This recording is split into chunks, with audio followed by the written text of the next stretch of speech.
Hello, everyone. How y'all doing? I hope you're all well. It's Deathmark. Evening, Gov. How's it going, Jason X? Capture the leader and the girl, and kill everyone else. Damn. I don't remember what that's from. Just shrinking chat, because usually with these games we have them a little more shrunken. It's always enlarged when we have to do Xenogears. Hey Vaso, what up? And Mad Dog, hello. How's everyone doing? I hope you're all well. It's Deathmark, our bonus chapter. So let's do it. We're investigating a girl in a red hood. I just saw I got a little star beside that saved data too. Hell yeah. Alright, so let's exit. Actually, I think I need to talk to myself. May as well head out now. According to Mashida's note, Masquerade is in the center of Case City. It's not far, but I don't know the area. No harm in leaving a little early. I hope you're all well, though. Yeah, I think this might be our last stream for Deathmark. And then next week we can start Mega Man Legends. So that'll be a fun one, because that game's always been on my backlog. So I'm excited to try that game series. I arrive at the designated hotel 20 minutes before the meeting time. And we'll be playing the PS1 version, because that's the version I have on my PS3. So the rain falling when I left Kujo Mansion now turned into a drizzle. Though I might emulate only because I realize my PS3 can be a bitch to stream from sometimes. Park my car in a lot and walk to the street. The hotel, my destination, stands at the end. So that's it. There's hardly anyone in the neon lit street. Perhaps because of the rain? Didn't that rumor... Red Riding Hood appears when it rains. It's a perfect night to investigate the rumor. Hotel in question doesn't seem to be particularly guarded against intruders either. Anyone could just step inside if they wanted. I see, so that's why the focal point of the rumor. People going in an abandoned hotel on a dare, running across suspicious people and squatters. Then their stories get exaggerated, and when we get the rumor, that's the basis of this case. I bet someone was seen in red clothes and it turned into a Red Riding Hood. It's probably how this really is. My heart suddenly feels a lot lighter. I guess I was taking it too seriously after all. Now I've got to get rid of one worry, though. This time something else starts bugging me. I'm a grown man, standing alone in the middle of this road in the red light district. This isn't going to do anything good for my reputation. I should get out of the rain until it's time to meet. Oh man, we better go into the video place and do some PG coombs. I glance around the area for a place. Oh! Jason X, thank you! Let's all play. Is like a truck Berserker! Would you like some making fuck Berserker! That's fucking funny, man. Did he say making fuck? Thank you so much, Jason X, for the $13.13. You know what? I have no regrets making that a notification. That one's great. I'm glad that one kind of came on a whim when we were just streaming, and we're like, wait a minute, we got ideas. Oh, it's you, Chuds. Oh, Hiru. I thought so. Hey, it's been a while. Woman in lab coat appears as Madoka Hiru. Hiru? I heard I had to help. Wait, I heard I had help, but I didn't think it'd be you. What? You don't approve? Take your complaints up with Yasuoka. Hey, no complaints here. No, I didn't mean like that. Whatever else that can be said about her, Hiru is calm, collected, and logical. Rewatching Mortal Kombat Annihilation. Damn, this shit feels like a DTV movie. Madoka Magica. I mean, this game kind of has the same shit as Madoka Magica. God damn. Her opinions are valuable. Huh. Well, that's a surprise. I guess you do respect me, as you should. My neck tingles from the strength of her judging stare. I wasn't expecting her to have changed, but she definitely hasn't. Do you still visit the underground shelter? Huh. Yes, well, only once in a while. I've been busy with work recently, so I haven't had time. How are things going on your end? Nothing exciting. I'm taking some time to relax.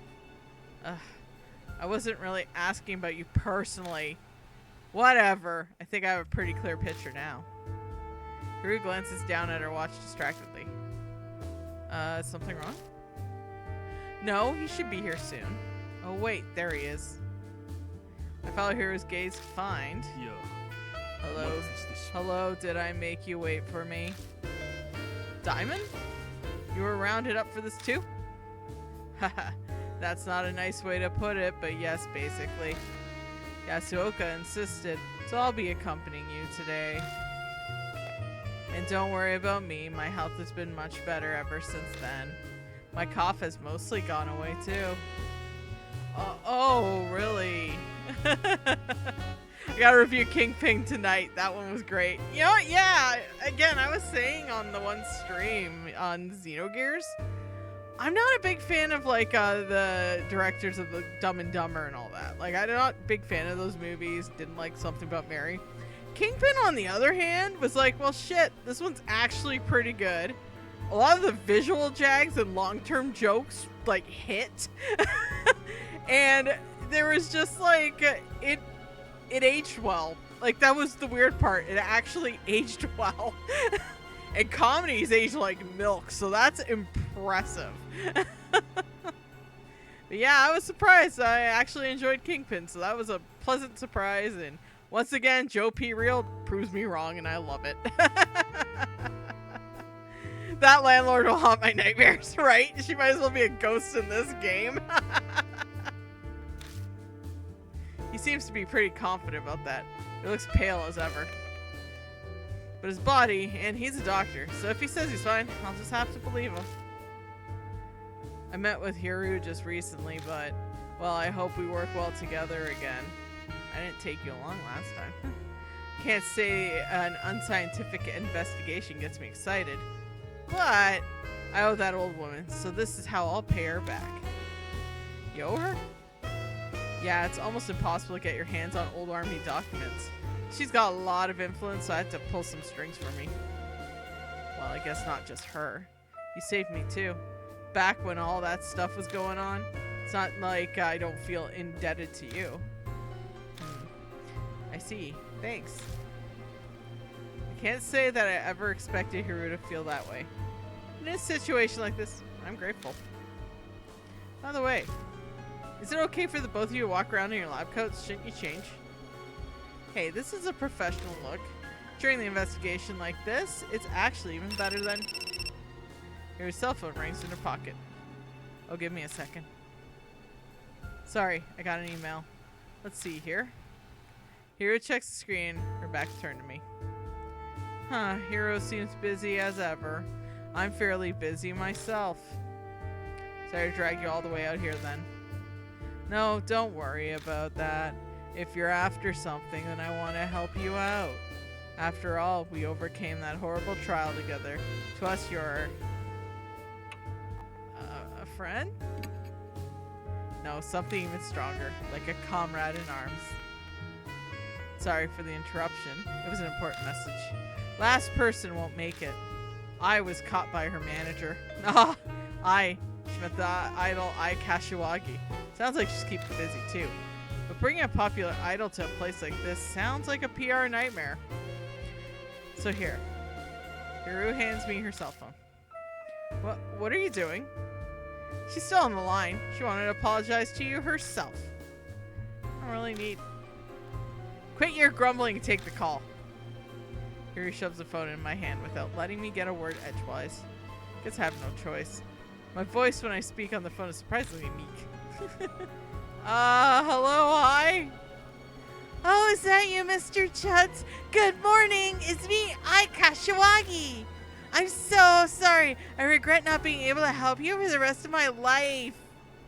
With her whirlwind of words is the same as always, energetic and full of exaggeration.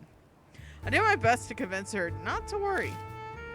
No, it's fine, really. I doubt anything will ever happen over here at this. Really? I hope so. Oh no, my cue's coming up. Please come to our next performance for sure, Mr. Chuds.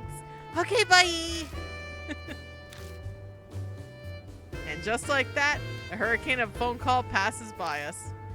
Change in excitement levels leaves a vacuum. My head spins. She's tiring, isn't she? Jeez, that old lady thought it'd be a good idea to bring an idol on the case.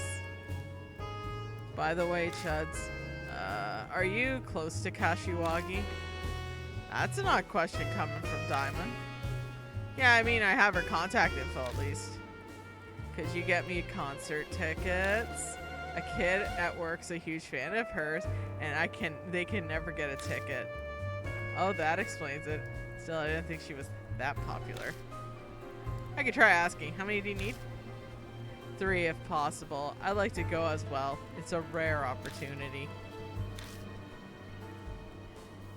You're a little old for idols. You ever think for girls? Hiru's face kills me every time. I'm a connoisseur of music. Idols have nothing to do with it. Subject change right now would be wise. Got a lot of free time to stand around, I see. Playtime's over. Machida, what are you doing here? This case is a request from a client. Want to make sure you showed. Jerk. What, planning on observing us, are you? What if we hadn't shown up? One of you is a no-show, in fact. I heard the 4 were coming. I Kashiwagi couldn't make it. Seems her manager caught her. That's so. He shrugs indifferent. Guess he figures it won't make much of a difference. So you took care of your other cases already? Thought I told you I'm just checking in. While I'm here, I have new info on the hotel to give you. Whoa. Just then, someone else's cell phone starts ringing shrilly. Oops, that's from the hospital. Excuse me a moment. One after another. Bro, you got fucking doctors. What are you gonna do? We decide to take shelter from the rain. Diamond has to finish his call, and we may as well hear the info Machida has for us. That's a cool artwork. We commandeer the dirty smoking area in the corner. Oswald, Joe fans cheer and support. That was the last code added in Xenogears, where the guy Joe kicked my ass because his fans threw shit at me, and then we missed a whole important thing with Faye's story because of that. I got dumb and smart. I know exactly how he said that. We commandeer the dirty smoking area on the corner. Then we start our improvised strategy meeting. God, this rain is irritating. I hate it. Hiru grumbles as she gulps down her drink. Machida gives her a sidelong glance and sighs, exhaling smoke. Then he starts talking. Listen, I don't have time to waste, so I'll make this short. That hotel masquerade closed down about a year ago now. It's unclear why, but it probably has to do with the owner going missing. Missing? That sounds like the Red Riding Hood rumors. I mean, it's kind of standard word in the urban legend, but why he went missing is unknown. But something's definitely behind it, and he just up and vanished. Hiru pipes up, frowning. Then that just proves that this is a normal case. Is there any point searching the hotel? Machida taps the cigarette into the ashtray, shaking off the ash. He continues with the same train of thought. It seems he's going to ignore Hiru's question. Few publications had fun with this story for a while. It's prime gossip. But after a point, stopped being reported and everyone up and forgot. Now this is just my guess, but it's the area's crime syndicate turf. They likely applied pressure to keep things quiet. Makes sense for the red light district. At least that's how it seems from the way he's talking. What started spreading the rumors around that case at the same time the missing persons cases are. Ishida waves his lit cigarette out toward the street. The rumors of Red Riding Hood. The so-called eyewitness reports and people who actually heard things. Put all together, it seems Masquerade is the center of all the rumors. Yasuoka brought a request to me, and it also has the same opinion. Masquerade simply stands there quietly on the street, a dark street soaked in the rain. Neon light at its feet almost seemed to be staring out out at the world. I see. Do you have any other? Oh, wee woo! Hi. How you doing back there, Red Riding Hood? You seem to be hanging out. You seem to be hanging out, girl. When I turn around, someone's standing there. I heard thunders in my chest. Hey, Hiru. Behind you. Huh? What? Is there a moth? Hiru looks behind her, puzzled. Nothing's there.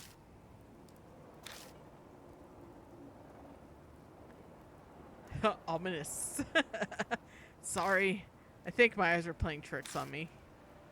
Make an effort to gloss it over. There's no way I can believe that was a trick. I'm sure I saw it. Maybe the darkness has strained my eyes. I saw something that wasn't there, but... Diamond's call-ins. Phew, sorry. Patient with an emergency. I managed to walk them through the procedures, but I need to go soon, or I'm terribly sorry. I'll make up for this later, I promise. Diamond runs off to the lightly falling rain. Even lives depend on his work. This kind of thing is inevitable. Which means Hiru and I will have to handle the investigation by ourselves tonight. So the only one left is the science freak. That's concerning. What? What did you just say? I mean, after all he's seen, what do you think he would be seeing things, right? Is that how you treat people helping you out? Sorry, just having a drinky drink. Paying no mind to Hiru's violent outburst, Mashida calmly looks at his watch. It's time. Enough gossip. The rest is your hands. And with that, he's gone. What? What a jerk! Calm down. Didn't mean anything by it. He's like that with everyone. I try to be soothing, but that stung her pride. There's no way I'll be successful. I can't calm down when someone's just treated me like an idiot. You just wait. I'm gonna make sure I find a clue, and I'll rub it in his stupid face. Come on, let's go.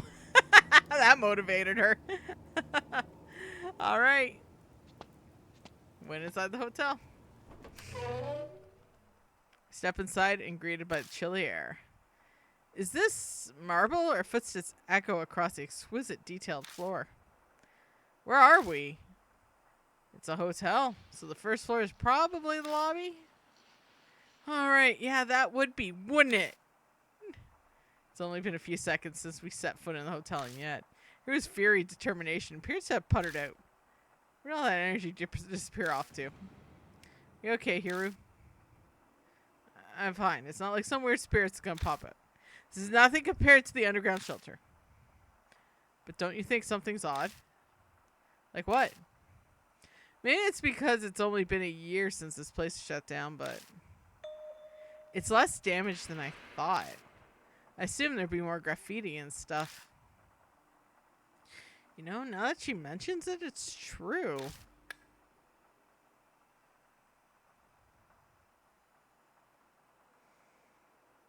This door. It's the emergency staircase. The signs above the door there. Shine the flashlight around a while. Place is dirty, nothing really broken. But we're able to come here off the street without anything getting in our way. So then, why? Ishida mentioned earlier. Said the hotel might be connected to some crime syndicate. Yeah, what about it? Maybe that's why they're still nice in here. Anyone who may most likely tag would be. Oh, gotcha. So it's a gang thing then. Yeah, fucking Tojo clan though. Don't worry about it. They always need some guy named Kiryu to fix their problems. Think they made it off limits? On the other hand, maybe people would stay away because dangerous things happen here. Should probably not mention that possibility to her. That helps us though. Everything should be mostly intact. So what's the plan? Should we just do a thorough search of each floor now? We don't have any particularly useful info. We'll just have to search every nook and cranny like Hiro suggested. Nothing else we can do. Okay, let's get it then. Well, it's easy to get out of here, so it's good at least. Yeah, if we're in danger, we'll halt the investigation and withdraw. Alright, cool. See? There's pictures of the guest rooms on the wall.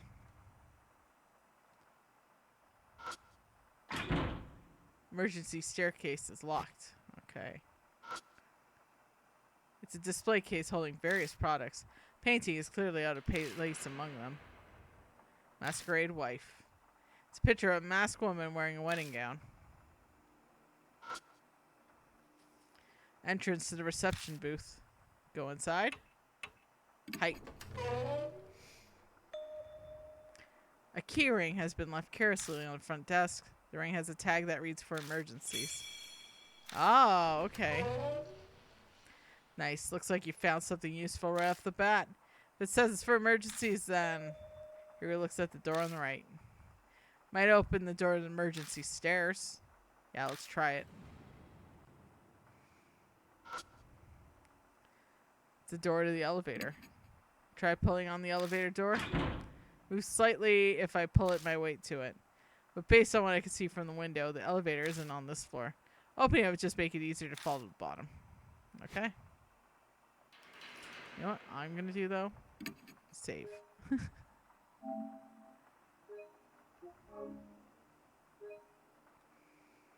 Yeah, he saw some freak-ass ghosts. So, like, I mean, right now it's like, oh. Alright, let's open the door. Let's get out of here. Save. Can I save? I saved. Let's go up.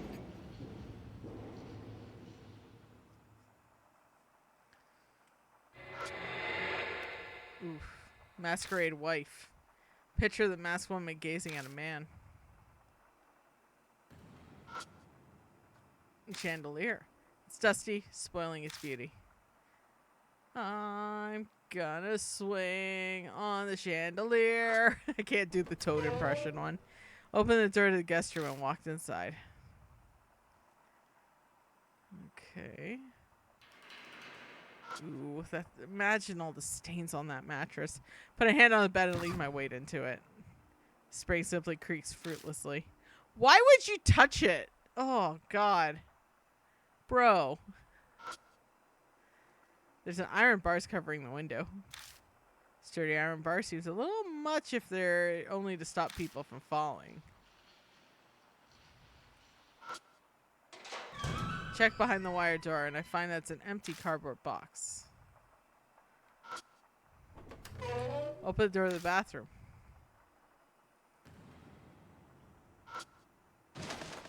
I search to see if there's anything inside. I don't want to get dust on my fingers. There's a toilet spewing a horrid stench of sewage. Disgusting. James would be like elbow deep in that toilet. We know it. I know it. You know it. We all know it. Oh. Think we're good.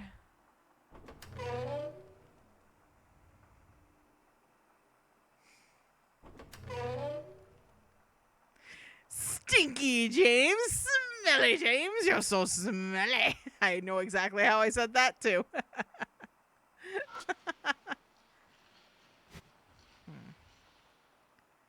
See.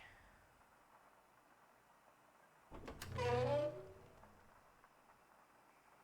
think I was just here. I was.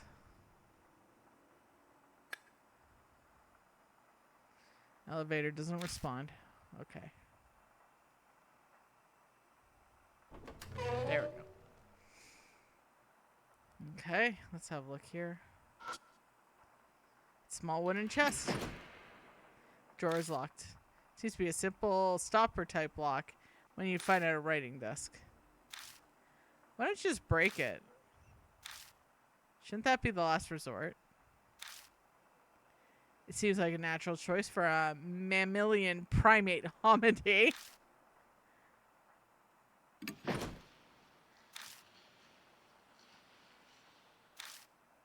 Okay. Someone named James and Tom Dotchy Life gave him a red square to stare at as he fell in love with Pyramid Head. Tom Dotchy Life is unhinged. I saw credits in Pacopia.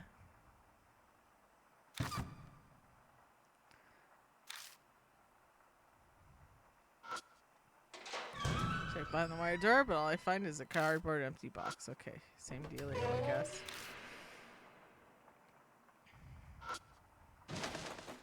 Search if anything's inside. I only get dust on my fingers.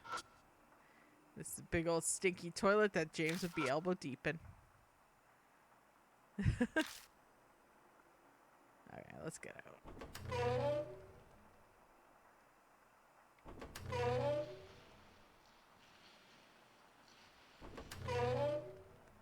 I'm just gonna make sure. Oh, here we go, the mask. A Venetian mask with a creepy expression hangs on the wall. Were they just hung to match the hotel's theme? Still very creepy.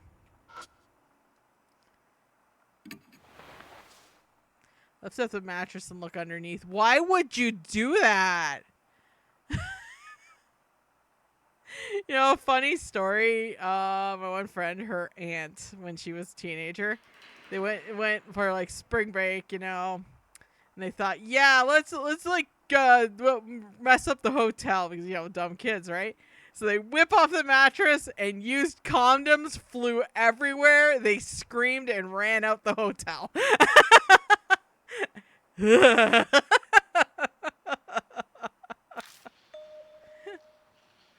I noticed a notebook lying there covered in condoms. Got mask guest book 202. Oh no! The guest book. Why? It's just... I flipped through it. Inside are pictures drawn in colored markers. Hotel masquerade guest book. Feel free to write about the sweet, sweet time you spent together. Clearly they didn't need to be told twice. Still, I can't believe anyone who frequents a hotel like this would write such things. But you know what they say about assuming? Every single page is filled to the top and bottom with lewd, suggestive comments. Wow. So that's what people do. Hiru? Suddenly Hiru's peeking over my shoulder at the guest book. Instinct makes me try to hide it, but she plucks it from my hand easy. There's no reason to hide it. We're not children, you know? Well, yeah, but... Now, let's see here. Let's see. At first, she looks through it, humming a little tune to herself, but... She starts acting odd. What's the matter, Hiru? I'm fine, it's just... I've had enough. Reading stuff that's vulgar does things to your head. It takes it, so take it back. She's the one that grabbed it in the first place. My eyes fall to the page that it landed on. It looked like there was a last entry in the guest book. Something written in thin, scrawling letters. This is bad. Sa might have ratted us out. There's rumors that she tattled to the teach, and she says she's going to the fuzz. This is so bad. What should... That's all I can make out. Teach. That phrasing. Rather immature. Must be a student. Yeah, I think so too. Isn't that strange? A girl her age isn't normally at a hotel like this. Oh! Maybe schoolgirl prostitution. That would be a reasonable assumption. It's horrible, but that's the only logical conclusion. That would mean this entry. Sounds like she was panicking over having things leaked by a friend. How stupid can she get? You reap what you sow. Kids have their own issues to deal with too. It's not such a black and white situation to be able to say that she got what she deserved, right? Though at least one thing has been made clear thanks to these notes. Sounds like the rumors about this place are being tied to a crime syndicate are true. It's obvious that there's a lot of illegal stuff going on here. That sounds logical enough. The number on the guest book must refer to the room number. There may be more guest books. True. If we could get more info from these entries, we may be able to figure out what happened here. Let's keep an eye out. Oh, okay. The trash can has a giant crack in it. Probably happened when it was knocked over. The power cord and phone line have been cut. Phone can't be used. Okay, let's go to the Grosso bathroom. The mirror is stained. It's still functional. I can see myself in it. Appearing in the mirror in the dark. I don't see anything. It still creeps me out. I'll go back to investigating. It's probably still traumatized from the Hanahiko story. The bathtub is stained with dust and slime. That's not slime. Oh no! Alright. Looks like, oh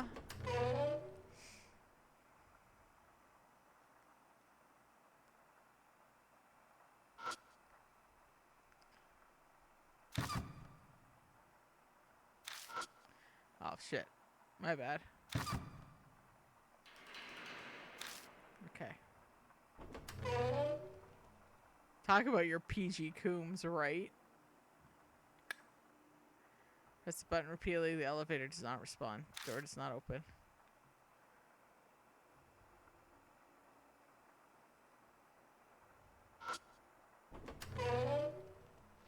Oh. I've been in the guest room. I just keep going in the wrong room.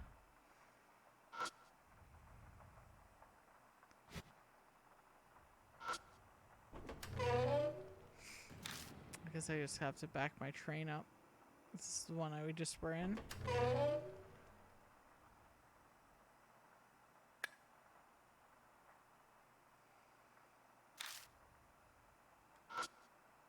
Oh, Jesus, I keep going the wrong way. Hold on.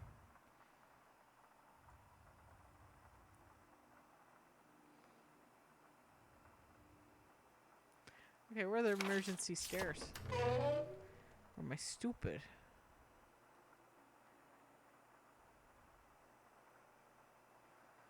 Okay, so that's a room. That's the elevator.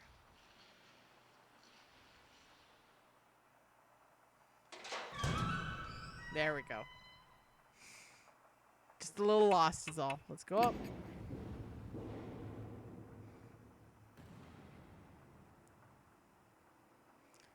Alright, this door. Through the guest room, walk back inside. Oh, I don't like white stains on things. That's not good. The vase holds some cheap fake flowers. Bedside table crammed full of stuff. Look around the bedside table and find... I got a spoon! Were they eating dessert in here or something? Spoon is stained black.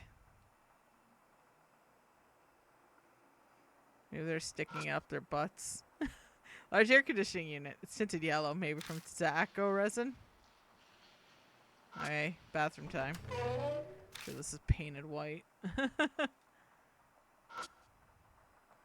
Thin layer of dust coats the mirror everywhere, but one spot, which is wiped clean. If I squint, the clean portion looks like a hand. This belongs to someone who snuck in here, or the work of something else. Toilet section off with glass. Oh my god, I open the door to check the toilet. I find a wallet covered in black stains. Ew. Ew. Be gone, Thoughtbot.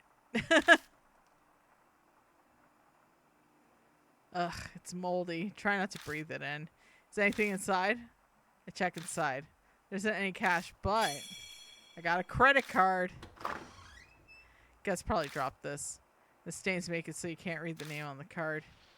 You can use the ID of one of the guests. They'll think that should take it with you. Yeah, you're right. My reply is half-hearted. I'm distracted by the stains. I didn't mention a Hiru, but the stains on the card look like old blood stains.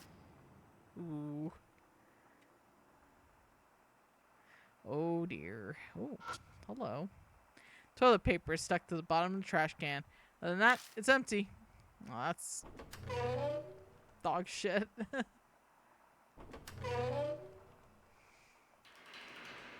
so that's the elevator. So that's the next room.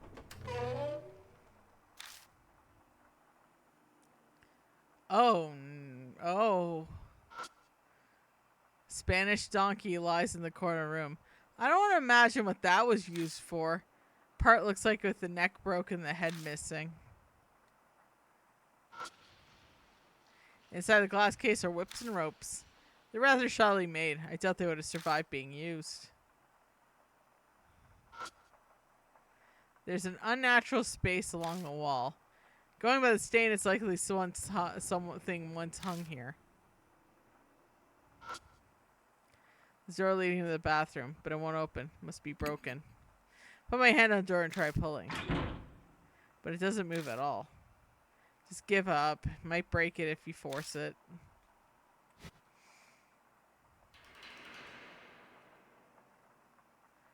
We and woo.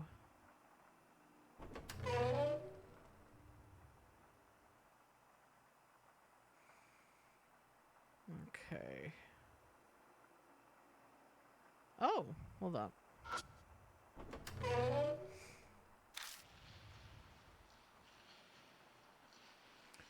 Wrong room.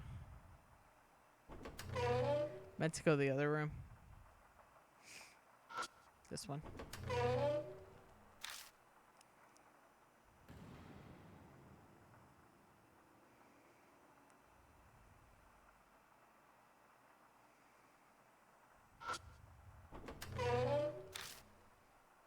Oh, okay.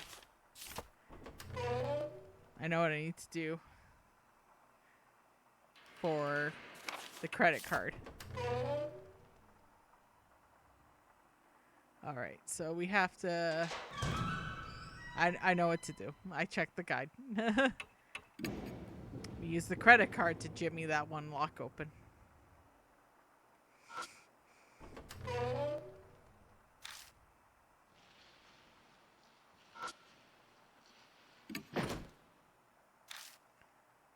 Yeah.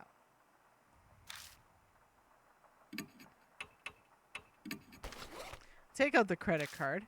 What I should do... Oh, whoops. It's pretty cheap, but in decent enough shape. Take a closer look at it. I spot a crack between the drawer and the top. Object flashing inside seems to be a lock stopper. If I stick something thin there, I might be able to break the clasp and open it.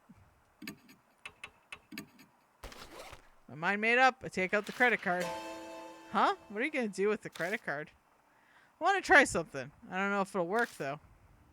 I slowly push the card in the lock gap between the drawer and the top. It's a narrow fit, but I'm able to slide it in without resistance. The stopper is directly ahead.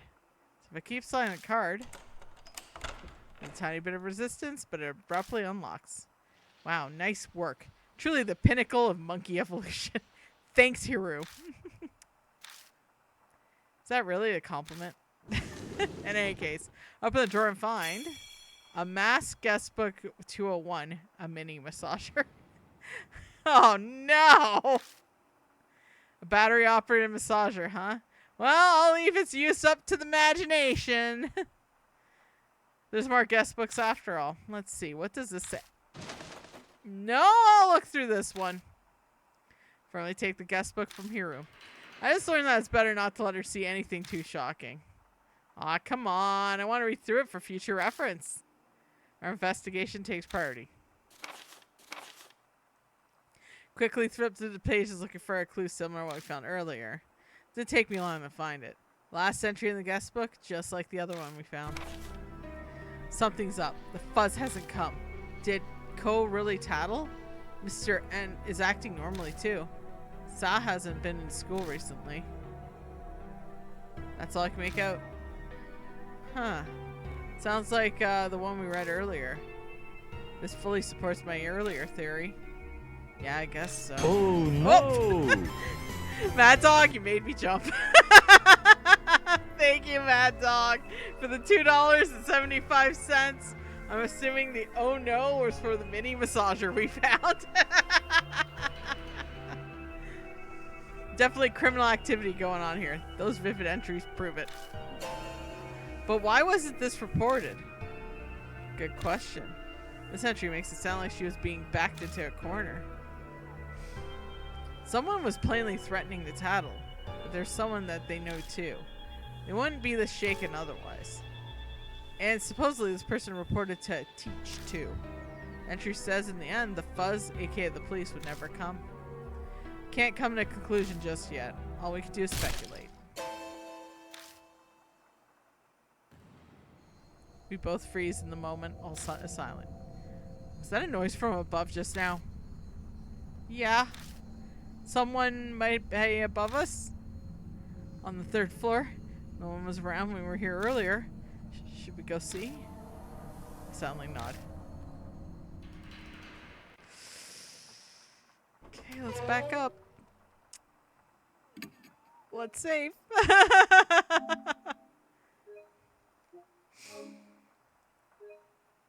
Oh no. Okay, we gotta go up again. Okay, I'm gonna drink.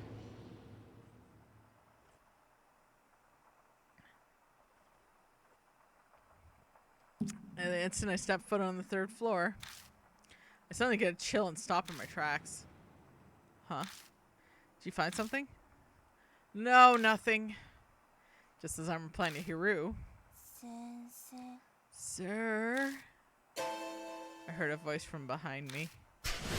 I quickly turn around and shine my flashlight. All is there is a door for emergency stairs we just came from. There's no one there. What's wrong? Did you not hear that voice? A girl's. Metal door screeches like a scream and... Oh. Oh. Suddenly a girl in a solid red raincoat is standing in front of us. There she is. Wait, she's human. That ghost story was an utter lie. Hiru, shh. Be quiet. I can hear something. Huh? A slithering whisper in the voice sneaks up to me. It's the voice of the girl in the raincoat. I'm so happy. I knew it. I'm so glad I trusted you, sir. Sir? Hiru gave me an odd look from beside me at my muttering. See, she can't hear the voice at all. I knew you'd come. But sir? Who is that woman?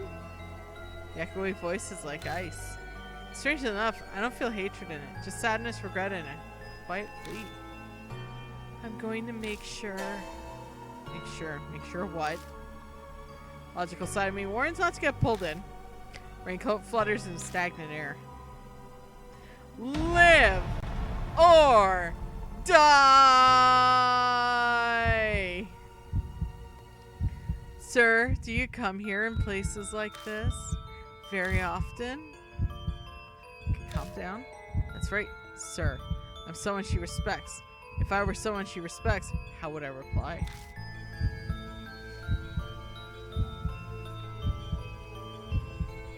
Oh, there we go. I come with my wife. I'm Kumin with my wife all the time.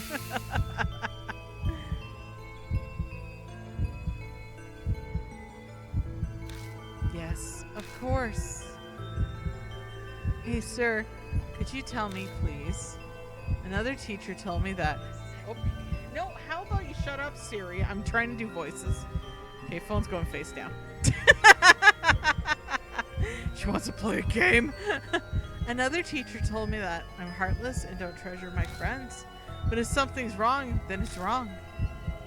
What am I supposed to do? Which is more important, friends or what's right?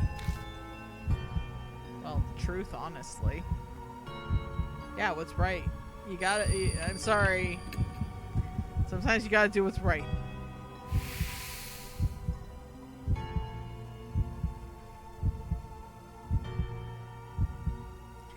Tell me one more thing, please. When people are selling and buying bad things, then who's wrong? Oh, the world. Yeah, fuck the world.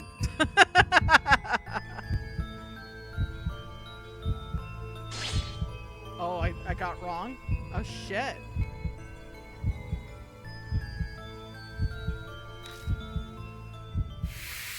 Survived, though. It's okay. I survived. I made it. I'm so happy. You're really him.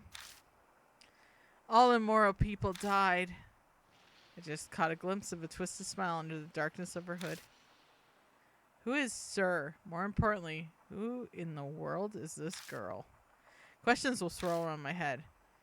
In that second of hesitation, the figure of the girl sways like a pendulum and disappears in the staircase. And... Wait, you!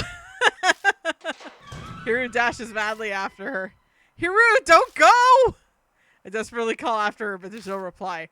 Footsteps echo sharply up the stairs. Shit! I better follow her. Info added spear file encounter with the Red Riding Hood.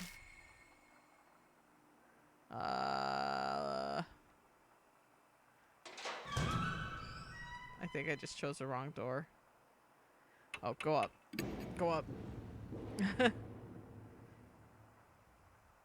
Climb the stairs and exit out the hallway. That's odd. I went up to the 4th floor and the 3rd floor, and yet it looks like I'm back at the 3rd floor? Impossible. Must have been flustered and made a wrong turn somewhere? Shine the flashlight on floor number plaque. No way. No, it's just some kind of misunderstanding. It has to be. Try to reassure myself I climb the stairs one more time, but... Sure enough, I come out on the 3rd floor again. Impossible! This time I made it absolutely sure I was heading to the 4th floor out from the 3rd floor. Yeah, it's obviously the 3rd floor. If I'm hallucinating and this is real, then there's 2 possibilities. One is all the floors above the 3rd floor are intentionally made to look like the 3rd floor. The other is some mysterious power is stopping people from going to the 4th floor. But Hiru definitely ran upstairs from the 3rd floor. She got caught in some phenomena that's affecting me. Is it possible that Hiru is also still on the 3rd floor? If it's impossible to get to the 4th floor, then Hiru can still be on this one. Okay. Let's check the rooms then. Opened the door to the guest room and walked inside. Well, at least she's not in here. Okay.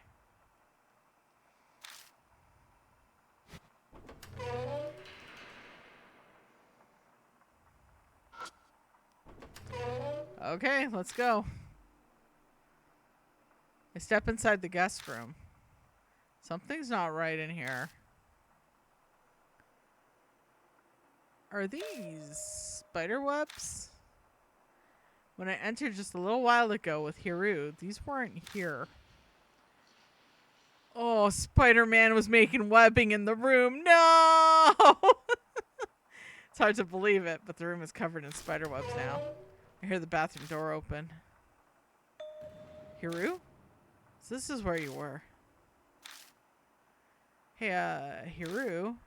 Are you listening to me? She's acting strangely. Concerned, I move closer when she suddenly starts taking off her clothes. Uh-oh. Hey! Then... Oh, dear. She looks at me seductively from the top of the bed covered in spider webs. I was waiting for you. I've been waiting for you for so long. What are you doing? Every word from her lips drips honey. I mean, we saw her naked covered in snakes earlier, so I mean, really and truly, this is nothing. In contrast, my voice gets shriller. This is not like her at all. This is really the same Hiru. Butters. Hiru gracefully slides over the bed and beckons to me suggestively. What are you trying to say? Do you understand the situation we're in? What does that matter? You're here, I'm here, Isn't that enough? Is she being possessed? Her pale thighs glow in the bedsheet as she poses seductively. She almost looks like a spider preparing to strike her prey. Live or die! We're all alone. Don't hold back and take a good look at these beefers. Well, I think we got a nominee for Best Beefers 2026. The red raincoat flashes before my eyes. Could it be that Hiru is acting like this because she's continuing the questions from earlier? In that case, a clue would be, remember, what did she say before? Hehehe. Go on. Look. Uh-oh. Okay. Have some shame, lady.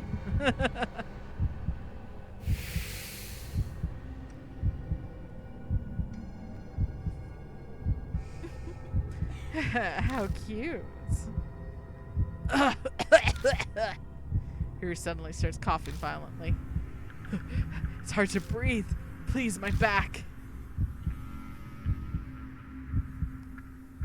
I will pat her back. Take off her bra. I don't think that helps with choking. I've taken first aid, I know. An instant I touched her, coughing stops. That feels good. But I know. Here he suddenly lowers her voice. I tried hard during college and at work not to lose to men. But I'm all alone in the end. No one ever looks my way. I'm sure you're not interested in someone like me either, Butters. Oh, shit. Oh, I depend on you. You're cool. We're buddies. We're homies. Safe.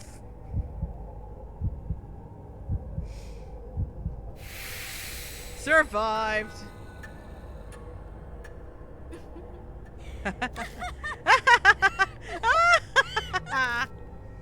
Here's shrill laugh pitches into the madness. Hey, get it together! I shake her shoulders repeatedly. She doesn't reply. It can't be, is she? Her personality suddenly and dramatically shifted. This crazy laughter. Cold sweat drips down my neck. This is almost like... What's going on? Is someone in here? Diamond, you came. Yes and yes. Sorry I'm late. I rushed over as soon as the emergency patient was stable. Something happened? I'm not sure, but... I quickly tell Diamond what's going on. Swiftly examines laughing Haru and turns to me with his findings. No physical trauma, but her mind's confused. She needs to be hospitalized. We're on the 3rd floor. How did we get her out? I learned of patient carry. We just need to get her on her backs. Come, we need to hurry. If she's been poisoned, then time is everything. Right, I'll help. Hey, Sakard, what up? We managed to survive the wiles of some major beefers. It was a bizarre, horrible night. In the end, Hiru kept cackling as we carried her out of the hotel. We put her in the ambulance and Diamond rode with her to the hospital. Sorry, I'm blasted through the night. Exhaustion bears down on me. I find that I need to sit down. When I come back to my senses, I look up. The rain's already stopped.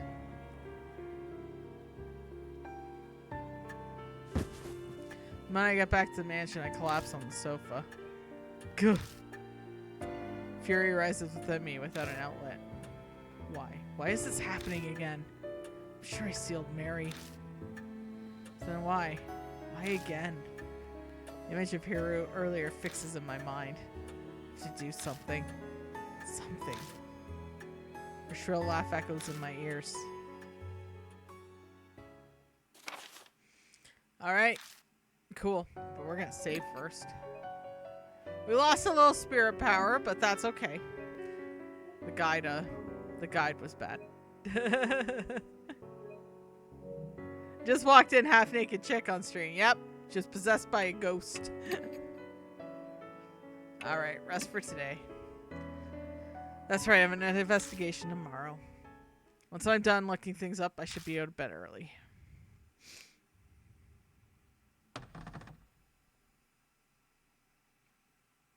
Hmm? Hear a rumble and something heavy moving around as I'm half asleep. Someone here. My brain's too sluggish for thought. I couldn't say how long I slept, but I remember it being dawn, but... Huh? Loud noise makes me spring upward. Young eyes are staring at me. I'm sorry. I woke you up. Suzu? What are you doing here? The room was messy, so I thought I'd clean it for you. Sorry I didn't ask permission first. It's not exactly what I meant. Oh, are you awake? Jeez. Are you a little kid who careless? Christy, you're here too? She shrugs and sighs dramatically, very nearly rolling her eyes at me. You left the front door unlocked. You were out investigating until late. It's not good to sleep on the sofa. Guess I didn't have the energy to make it up to my bedroom last night. Was I that tired? Yeah, something like that. Better take care of yourself. Oh, do you want some coffee? No, I'm fine for now. More importantly, why are you here? Christy glances over at me and huffs. I'm dropping off the reports from Mr. Detective. Mr. Detective. Must research for Mashida's case. Who would have thought Christy would listen to a request from Mashida? That man is the worst. The attitude he had asking me a favor. If I didn't owe you, I'd have flat out told him no. Guess she didn't agree because she wanted to. I understand, but why is Suzu here too? I told her about my visit and invited her. We exchanged numbers a while back. Yes, she certainly surprised me, suddenly asking to be friends. It's the first time I had been friends with an adult. Christy whispers to me. I called her Crispy. I mean, I can't help but be worried. I have to make sure that creepy otaku isn't doing anything weird to her. They go after children sometimes. You know what, Christy? That's fair. That is fucking fair, Christy. So that's why. She's worried because Ada's so forward. No, more like it because Suzu's too innocent. But I'm a little relieved. You didn't seem very well when I was here before, so I've been worried. Did I seem that bad? You look well now, though. I wish Ato would have come with us, but he's working at the factory today. Sounds like Ata's started working seriously. It's never too late to start something. I hope he tries hard. So moving on to the matter at hand. I heard how the owner of that hotel went missing, right? I have connections with the copy editor of the article, so I asked her. And sure enough, her expression clouds over. The hotel and rumors of its illegal services were juicy news for the media. They even knew that there was a mediator organization managing it. A reporter looking into the flow of the cash actually got some concrete proof. This telling the story was fascinating because Christy used to be in the media herself. Sorry, I'm about to yawn. Sorry, talking too much. I should have a sippy of my drink. Which is just a blueberry bubbly. Things recorded in guest books we found may have been connected. But before we talk more about it. Suzu, sorry, would you mind doing more cleaning? I've been putting it off so long, so second floor is a giant mess too. Oh, okay, I can do that. I'll borrow your cleaning supplies then. Suzu skips up the stairs. Christy seems to immediately catch on. Not exactly a topic for kids' ears, huh? I'm sorry, I didn't realize. Hey, I showed her a dead body. It builds character. It's fine. No, it really is messy up there. Anyways, tell me more. Yes, so the media at the time should have been pursuing the heart of the matter, but it's like this case is hardly reported on. Media caught wind of the story, so the police should have been briefed on it as well. Yet what took place at Masquerade is shrouded in darkness. It seems something's behind all this. Behind? How do you mean? I don't know if it's true or not, but they had a whole list of all the Masquerade's customers. Famous politicians and businessmen were in on it. Oh my god, we found the hotel of Epstein Island. Holy shit. Holy shit. And that reporter who got proof up and went missing. Number of freelancers on the case also went missing, apparently. That's horrible. Those are the only words I can find to describe it. You're telling me. It's an outrage to silence those who are seeking the truth.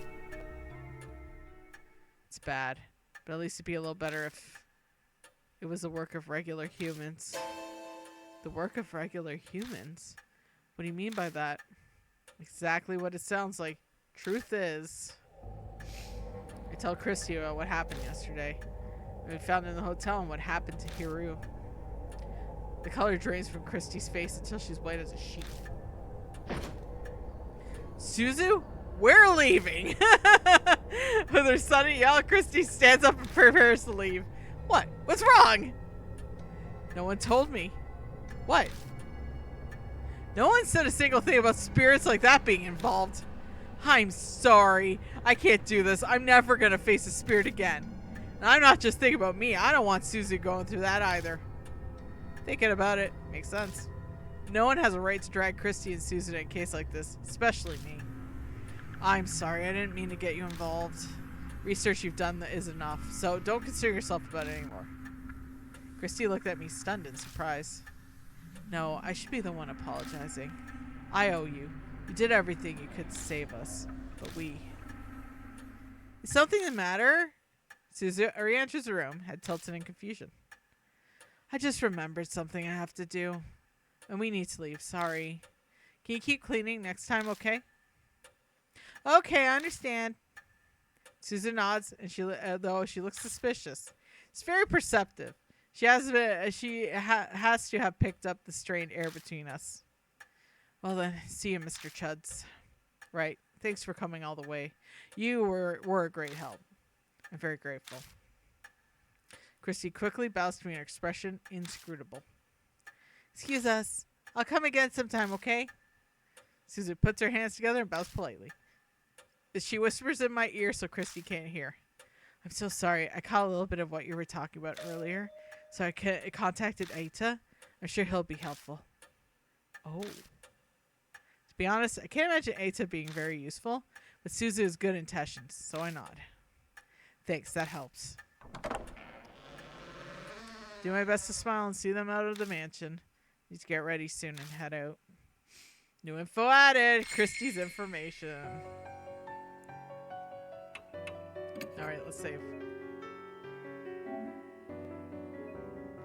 Thanks, Christy.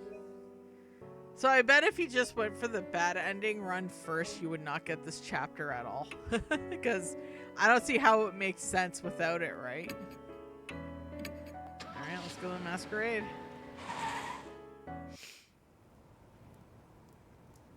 I didn't think I would go for 2 days straight, but it's sprinkling again tonight. Gotta set the mood for the investigation, huh? Mother Nature's just taunting me. As the time comes to the search started, 2 figures finally appear. Hey, right on time. Did you get any sleep? Diamond looks exhausted, probably as a result of everything that happened last night. Hello! Howdy, it's my turn today! Do this, shall we? Banshee? I honestly never expected Banshee Ito to come help, but he definitely has some spiritual powers. Yasuoka's judgment is on point.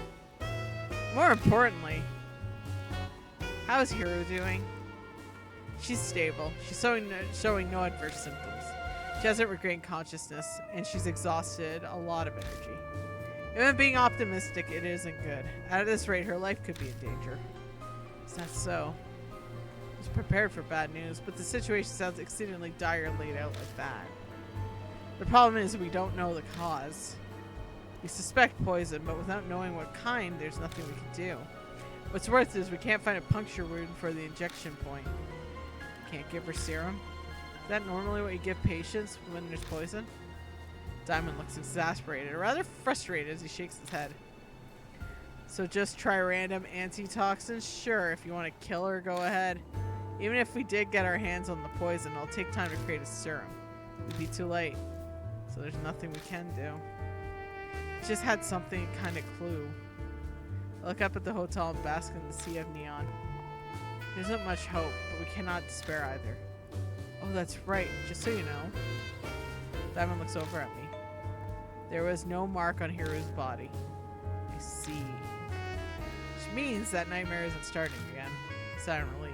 Frozen chunk of my fear, my chest melting away. Did some investigating on that myself, actually, and I went to the warehouse last night. What did you find? Nothing had changed. That Palawea box is still sealed.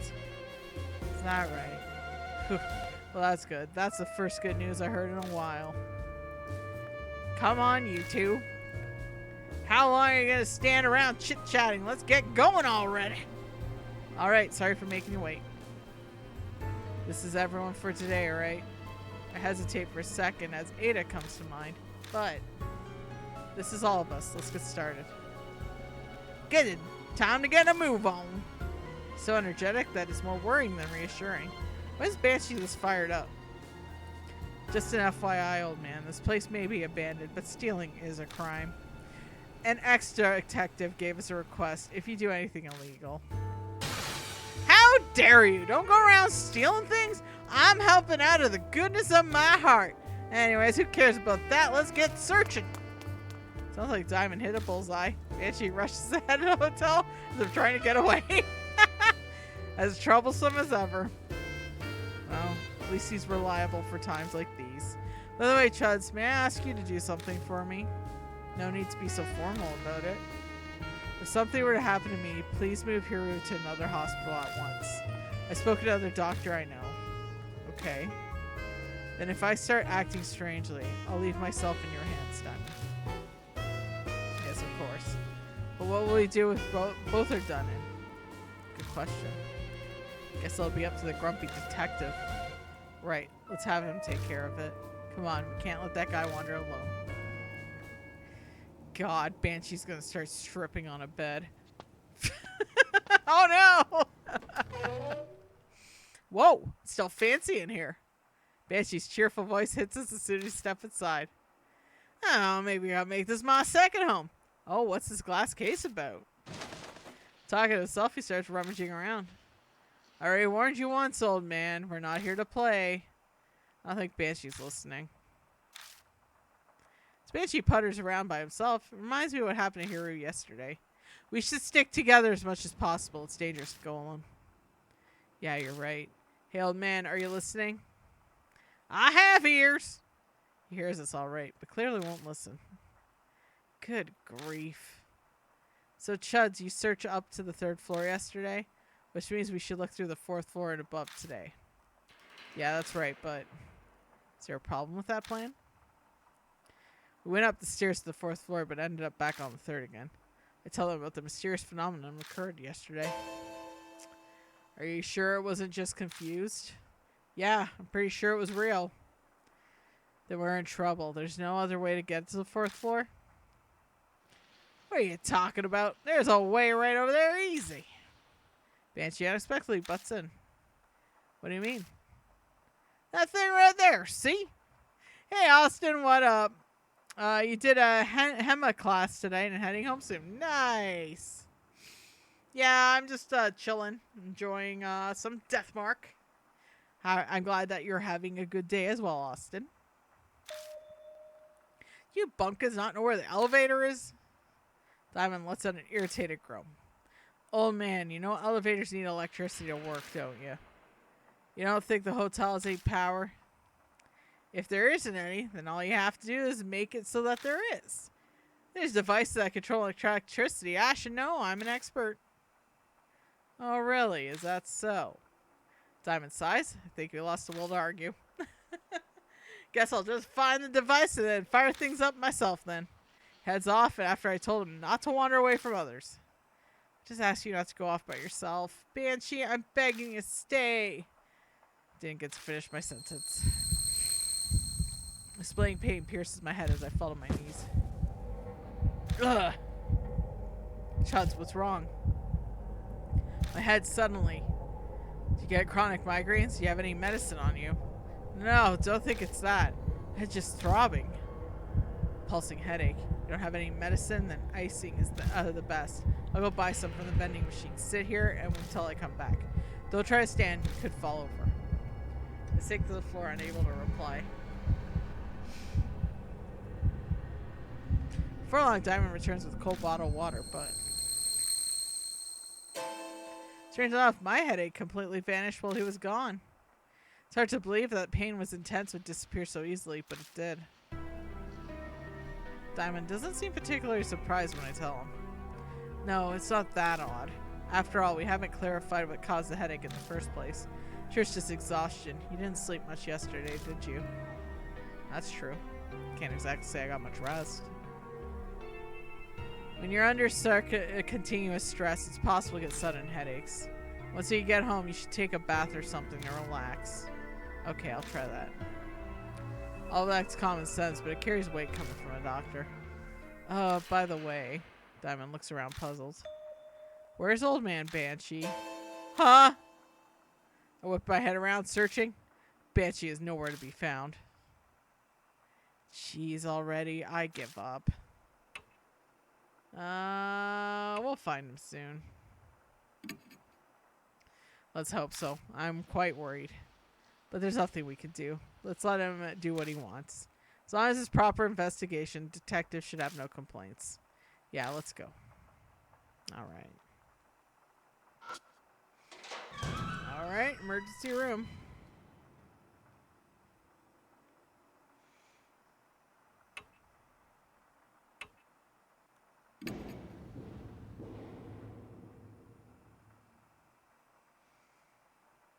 Okay.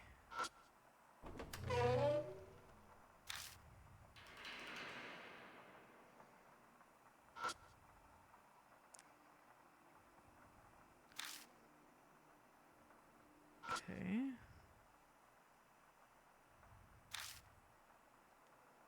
So it's gonna be the other one.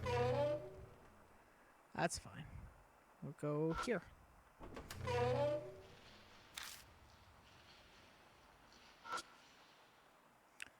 Put on the bed and lean my weight on it. The spring simply creaks effortlessly. Okay. Which one's room 3? Hold on.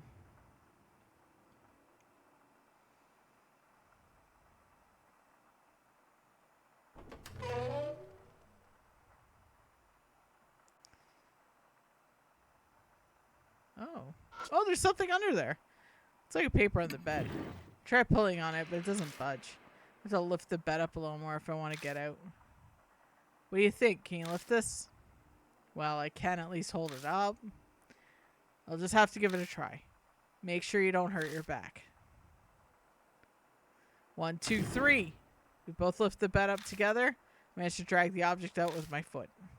I've got it. We can put it down now.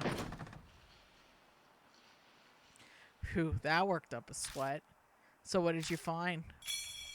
Got a contraceptive. Strange, it hasn't been found until now. Well, at least it hasn't been used. Okay, we got birth control pills. We're ready.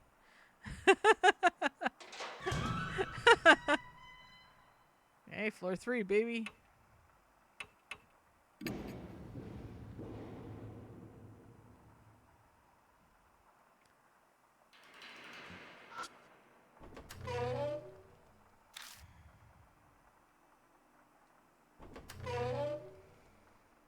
Okay.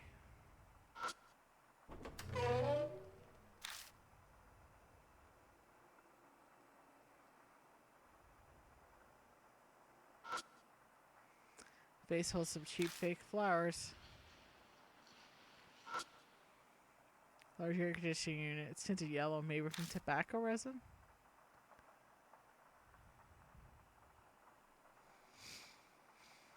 Okay.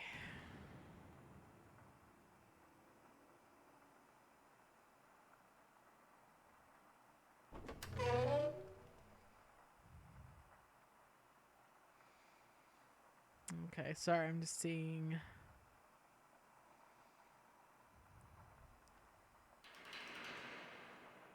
Maybe if we go up again?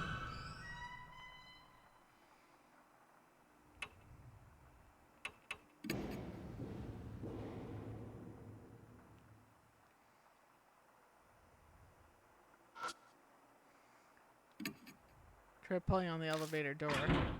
Move slightly if I put my weight into it. But based on what I can see from the window, the elevator isn't on this floor. To make it easier to fall to the bottom. Sorry, I'm just checking out the note here.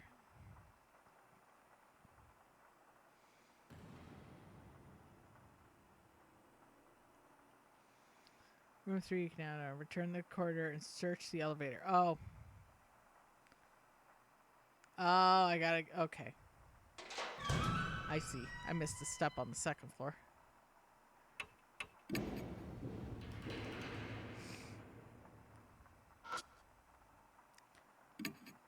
Try pulling on the elevator door. Move slightly as I put my weight to it. It's impossible to open alone. I have some help. I might be able to force it open. Want to give it a try? Lend me a hand. Alright, I'll show you what I'm capable of now that I've gotten healthier. My count 1, 2. Ha! Muster all the strength to try it 2 or 3 times to force the door open. Then... Whoa. There's a sound of something snapping. The door suddenly slides open. Do we break it? Maybe. It's probably still okay. Now we can search inside the elevator. Let's go in.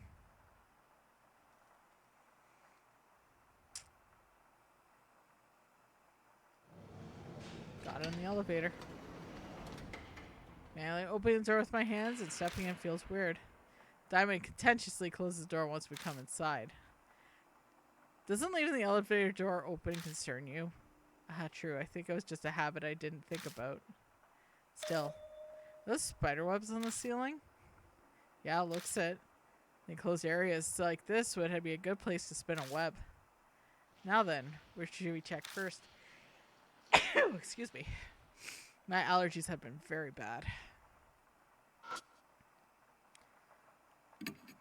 List of room numbers. The first floor and the 6th floor. Touching it coats my fingers with dust. So the VIP room is on the 6th floor. It's the only one with different color.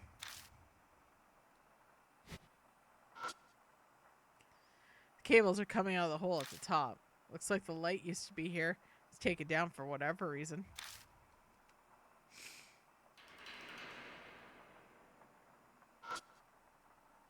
Small keyhole above the operating buttons.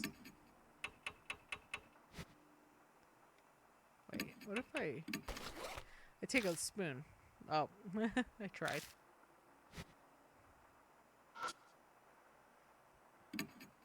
There are buttons to the 1st floor to the 5th. Push one of the buttons, as though nothing happens. Wait, is it just me or something off? It is indeed odd. Buttons only go up to the 5th floor, and yet the guide says that there's a 6th floor. That's quite concerning. Maybe you can only get to 6th floor by using the stairs? I don't think so. It says 6th floor is a deluxe suite. Never heard of a VIP room, so that could get you it only by using the stairs. That's a good point. They wouldn't make their guest of honor use the stairs. But then, what does the discrepancy mean? I suddenly remember how Banshee was fixated on the elevator. And how he somehow knew it held a secret all along. In the end, we'll just have to try to get it moving. Huh? Get what moving? It's elevator. Like what Banshee was saying. Diamond stares at me, his face masked with utter disbelief. You know Banshee has mysterious powers. Maybe he just needs to we need to bet on them. Though his idea of the huge hole in it. Problem is how we get it go about getting it to move. I don't have the slightest idea. Huh, I see now. I thought he was gonna get irritated with me, but Diamond thinks that there was something for a while. So they started talking. Chuds, to be honest, I've been giving it a lot of thought since then. A lot of thought of what? Why we survived. Or more, why the spirits were vanquished. I've been considering the reason. It's surprising to hear him talk about it. He speaks as if he's recounting something painful. The reason why, it's clear that nothing physical was behind it. I get the feeling that they were vanquished for more meaningful reasons. Otherwise, that soldier wouldn't have crumbled just from one hit of a chisel. Which leaves me one answer. The fights we experienced with the spirits weren't actual fights. More rituals with certain conventions. Rituals. Yes, just like the religious ceremonies, rituals are presented to the spirits. The ritual is a reenactment of something. Obviously, it doesn't actually take place. But maybe going through the motions to satisfy those on the other side. It's one purpose that accomplished. In this case, spirits were vanquished. Then marks disappeared. It's all conceptual, but it's convincing argument, especially with those with personal experience. For example, when we vanquish Hanahiko with lipstick and a hand mirror, we are basically essentially reenacting his memories with his mother. If you define the ritual with the reenactment, I mean our fights were rituals. I understand that, but does this require a ritual too? That was my point. Must fix the elevator. That much is clear. Perhaps we only need a ritual. In other words, go through the motions. So he's here saying we need to perform some kind of ritual to get the elevator moving. So it's likely playing house. Isn't playtime. Rituals are serious. No adult would get excited over groundbreaking ceremony. Ah, true. If this is the work of being caught up in some delusion, like the spirits, ritual might make something happen. The investigation means to trust to you. Therefore, I leave the decision to you. Okay.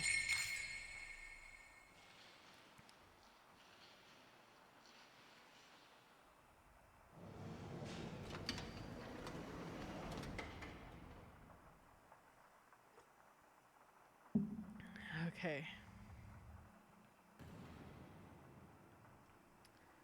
Alright, leave the elevator, go to the 3rd floor. Okay. Whoops, I just went into the elevator.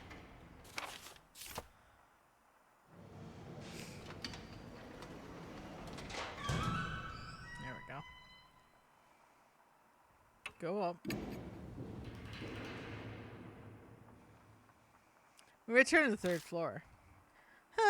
This is interesting. Banshee's there. He's appreciating the painting on the wall and mumbling something. What's so interesting about this painting? What are you doing? Aren't you planning on stealing that, are you? Ha! Even if I could tell this painting ain't worth a dime, just giving it a good look-see. These paintings seem to have a specific order to view them. See you? I'm gonna go look somewhere else. And she disappears towards the stairs.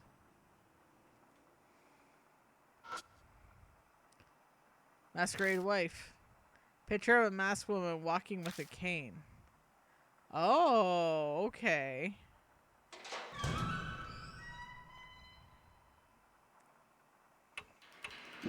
Okay.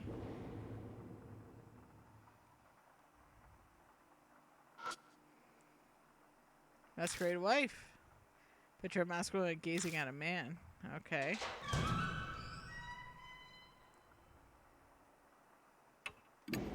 Oops, I just went up. That's fine.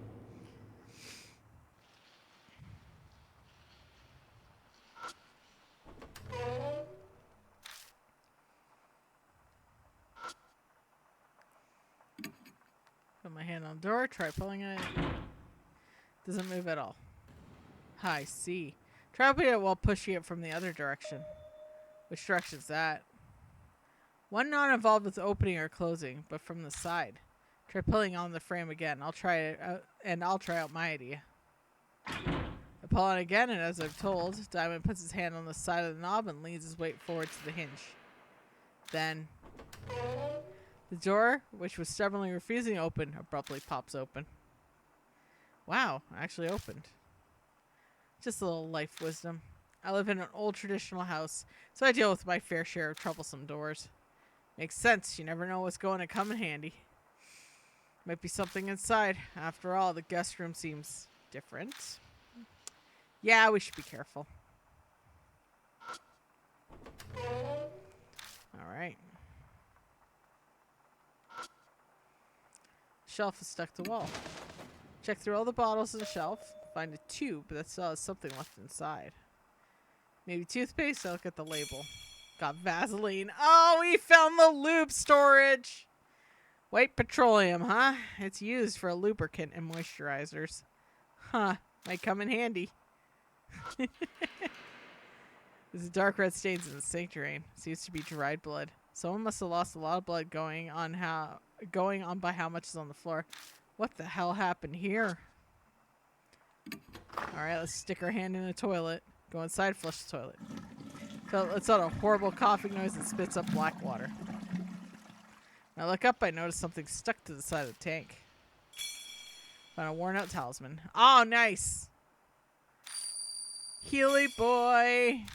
Great. Ooh. Step aside and dig around the bathtub. Huh? Immediately notice a large object that looks like a small log. What's this? I stared until I realized what it is. A wooden horse head. Diamond seems shocked. Might be a little late to be saying this, but you really are impressive, Chuds. Which means... Spanish donkey lies in the corner room. I don't want to imagine what it was used for.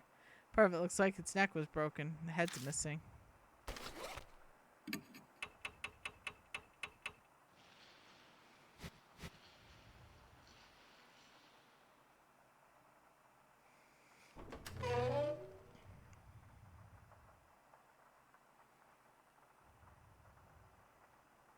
Okay. Oh, there's a power box. Object with iron cover. I think it's some kind of electronical device. Electrical device. Electronical. Open the cover and peek inside. I don't know the actual name for it, but I find this device that looks like a circuit board. Huh, of course it's broken. We'll have to fix this if we want to get the elevator moving. It's like the old man said, it only doesn't move without electricity. Of course, we don't have to actually fix it. As long as we don't get it moving. Only before a repairing ritual. That's all we can do. By the way, Chuds, Diamond's face pales as he groans. There's stuff hanging everywhere.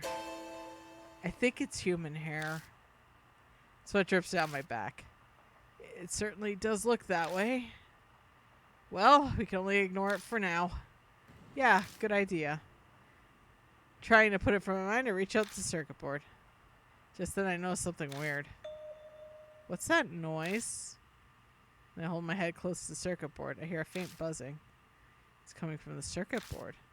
Something might be vibrating inside it. It's often the case with electrical devices. You're right, it's vibrating. Touching the case with my fingers, I could feel a vibration. He's right, the board is vibrating. So much vibrating. This must be why. Diamond nods to himself. There aren't any spider webs here. What do you mean?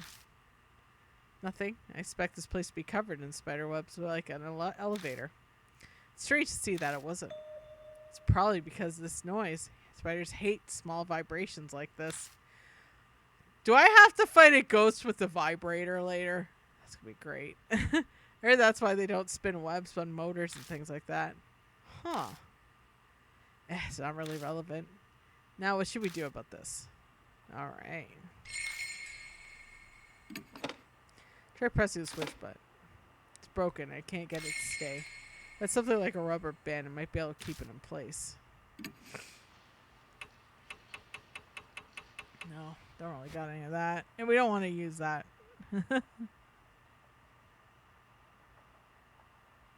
Wait.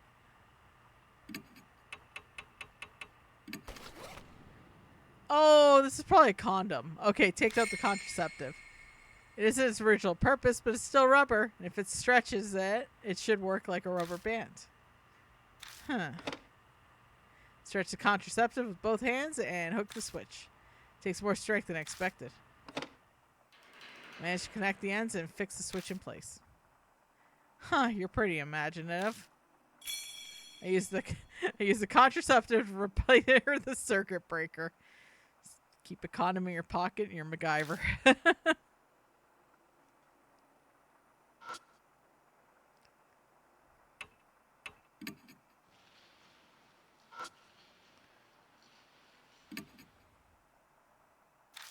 Condom MacGyver.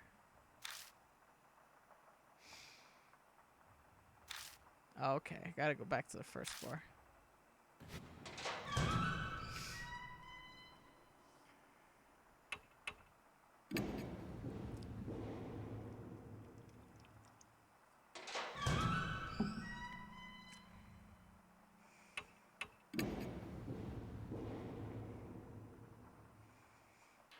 Alright. Alright. So... try moving the switch, but it doesn't seem to be anything wrong with it.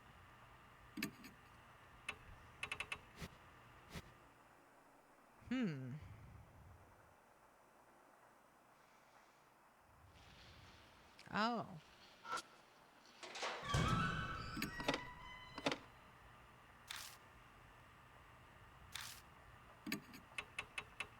So my spoon comes in handy. Take out the spoon and place it on the bar. Well, it conducts electricity, right? I see, so electricity will be able to pass through that. Yeah, I'm not sure it'll actually work, though. Might be enough for what we're trying to accomplish right now. I force the spoon behind the copper bar, and it sticks in place rather nicely. Nice.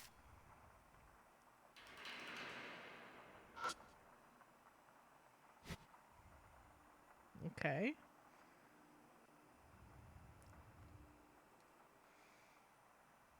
Okay, so I have to go to floor 2.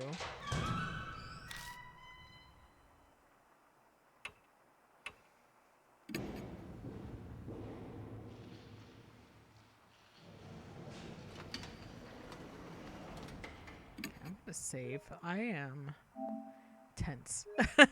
I am tense right now. Let's save. Alright. Okay.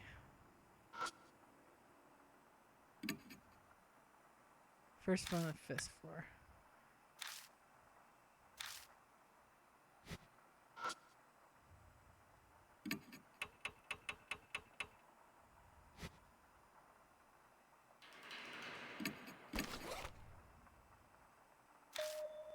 Found a small key that says the word fire engraved on it.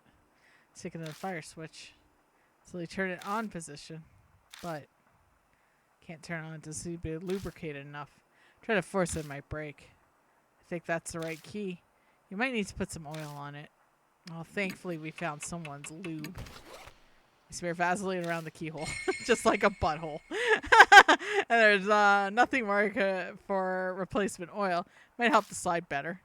Alright. Take out the emergency keyring bag and check the keys on it. Find the small key for fire. Stick it in a fire switch. Slowly turn on the position. Something clicks. Then. Whoa. The elevator automatically moves to the first floor. Diamond groans as he wipes sweat off his face. I can't believe it. It actually moved. Wait a second. You're the one who suggested we do the ritual. I suppose so. Still, I'm shocked. But now, finally, yeah, we might be able to get above the 3rd floor. Exactly. I wonder what we'll find.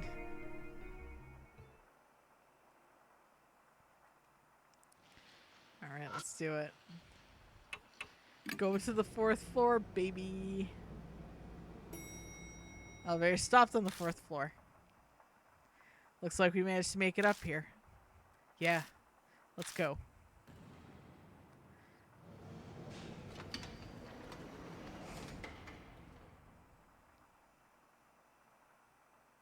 Gloomy hallway stretches out from us. Doesn't look different from the lower floors. Uh-oh. It's her. A red raincoat appears in the darkness. I grip my grip on the flashlight becomes sweaty. That's... Diamond takes a step back. Sir, other people are unnecessary. You're the only one I want to see, sir. I don't like gross, scary things. She's calling me sir again. She seems like she'll listen to what I have to say. I should try asking her something this time. Anything, really. Just need a clue. Anything that can help save Haru, who's suffering from pain at this very moment. Okay. I made up. I take a deep breath, but... Ugh! Diamond stumbles onto something and falls. Hey, are you okay? Sorry, nothing wrong. Huh? Diamond falls silently and tries to stand. Look over and immediately see it. Think Diamond stumbled over. Oh no, Banshee! Ah! Diamond instinctively scrambles back up. But what is that? Something that looks like a giant cocoon is sticking on the floor. I can see a scarf and hat entangled in the glittery thread. They look familiar. No, it can't be. Banshee? Oh man, you're kidding. Banshee, can you hear me? Please say something. Get me the fuck out of here! I hear muffled voice from the cocoon. He's alive. Oh no! Oh, Nani the fuck. You know, if people don't like spiders, you might want to look away. Spiders? I quickly move to shoo them away, but I see a red figure out of the corner of my eye. Yeah! L. Diamond's so panicked he's unintelligible, but I know what he's trying to say. Escaping the elevator is our only choice. Go, go, go! Together we rip Banshee up off the floor, carrying him like a log and stumble in the elevator. We fall into the elevator and repeatedly slam the button for the first floor. Banshee, can you hear me? Hey, say something. Diamond tries to give Banshee medical treatment. Damn it, he's no longer responding. His body's going rigid. Diamond focuses on helping Banshee. I see something black squirming by his shoulder. Diamond! Oh no. Huh? Ah! I blink and suddenly the entire elevator is filled with wriggling shadows. They come one after another. Fuck.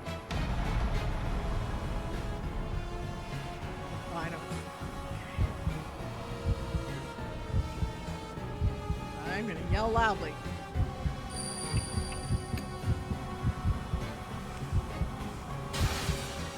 I bend over and yell loud enough to wreck my throat. The spiders visibly stop moving for a moment. Good lord. They're still coming. Need something stronger. Well, if something's coming, you know what you use? You use the mini massager, because that's a vibrator. They don't like vibrations. We learned that. I take the massager out of my bag and press it against the wall and turn it on. The growing vibration runs through the walls. The spiders suddenly start acting strangely.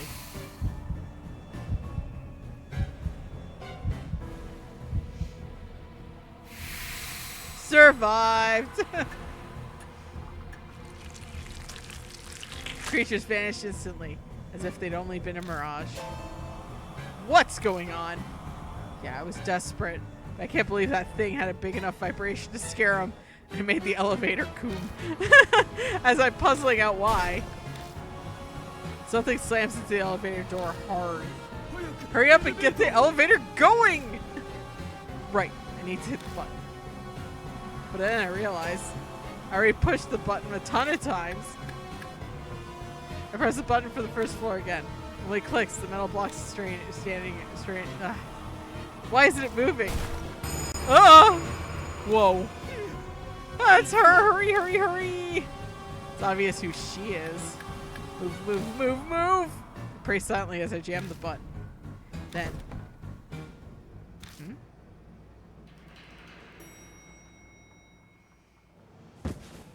Stumble the elevator without checking to see if we stopped. We're in the first floor lobby. Did we escape? Yeah. For whatever reason, the elevator decided to move at the very last second. I doubt my praying actually worked, but I'm not sure what happened, but I think we're safe. I breathe a sigh of relief. Figure appears in the gloom. Why are you guys in there? Eta? You're both covered in sweat. Something happened. Of course something. Wait, Eta, did you call the elevator down here? What? Yeah, I mean, it looked like it worked, so did I do something wrong? Eta holds himself back timidly. Sounds like he thinks I'm mad at him. Diamond silently steps up to him. It suddenly gives him a hug. Thank you, Eita. Well done. If you hadn't been here, we would have. True, I couldn't ask for a better timing. I can't be more grateful than Suzu contacted Eita. It's more important right now. That's right, he needs emergency treatment.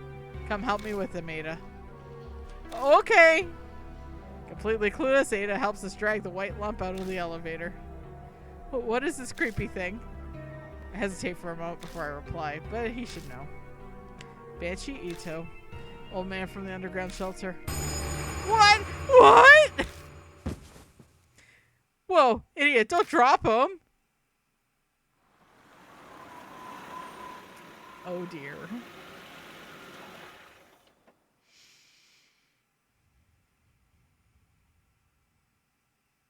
Okay. You know, get back to Cujo Mansion till almost midnight. My exhausted body groans in pain as I collapse on the sofa.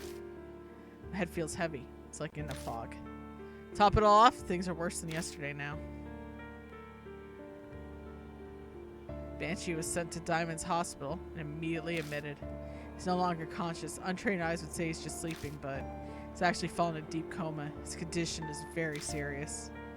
To be honest, I wanted to go along and do something to help, but Diamond chased me out of the hospital. He said I'm overworked and sleep deprived. Eita stayed behind at least. Not that he's replacing me, but it's good he's there. Frustrated with myself for thinking he'd be useless. Once everything is over, I definitely need to thank Suzu.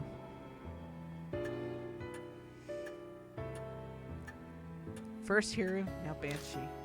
At this rate, even if I keep investigating, I don't find any clues. Thinking about it makes my stomach hurt. These two might never recover. And that's just assuming their conditions stabilize. If they get worse, something even more terrible could happen. Put my head in my hands and sigh. The red raincoat flashes in the darkness. What should I do? How do I have to keep investigating tomorrow? What's what I finished looking through these documents? I should head straight to bed. Alright, let's save.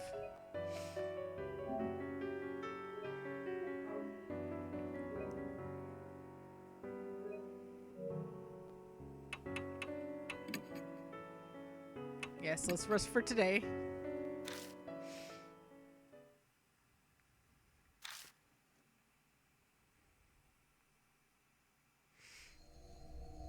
Damn. Early morning. I get the worst wake-up call ever. Oh no. A severe pain threatens to split my head. Mysterious headache from yesterday is back with a vengeance. I meant to go to Diamond's hospital to see Hiru and Banshee while the light was out. Ugh. Spots flash before my eyes. I can't even sit up. I pull the sheets up and wait for it to pass.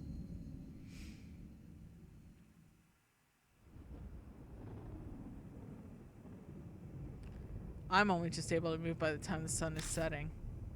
Thunder rumbles in the distance. Sounds like rain again. Great. I press my fingers to my temple to check. Whirlwind of pain once again disappears without a trace. I sigh.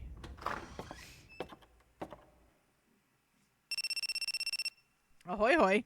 Mashita calls as I'm making a coffee in the kitchen. Says he'll come over for tonight's investigation. Must have finally wrapped up his other cases. I mentioned that I dropped by the hospital in between cases to see Hiru and Banshee. Seems they went berserk, but when they awoke and now are restrained, they refuse to eat. Relying on IVs won't work forever. I didn't expect the report to be good, but this is a critical point in the case. Before he hangs up, Mashita utters a warning. Then, this is the 11th hour. Mashita doesn't offer a reply. Red lights outside the rain-soaked window are hazy like a wilting flower. It's time to head out. Oh, damn. Alright, let's do this.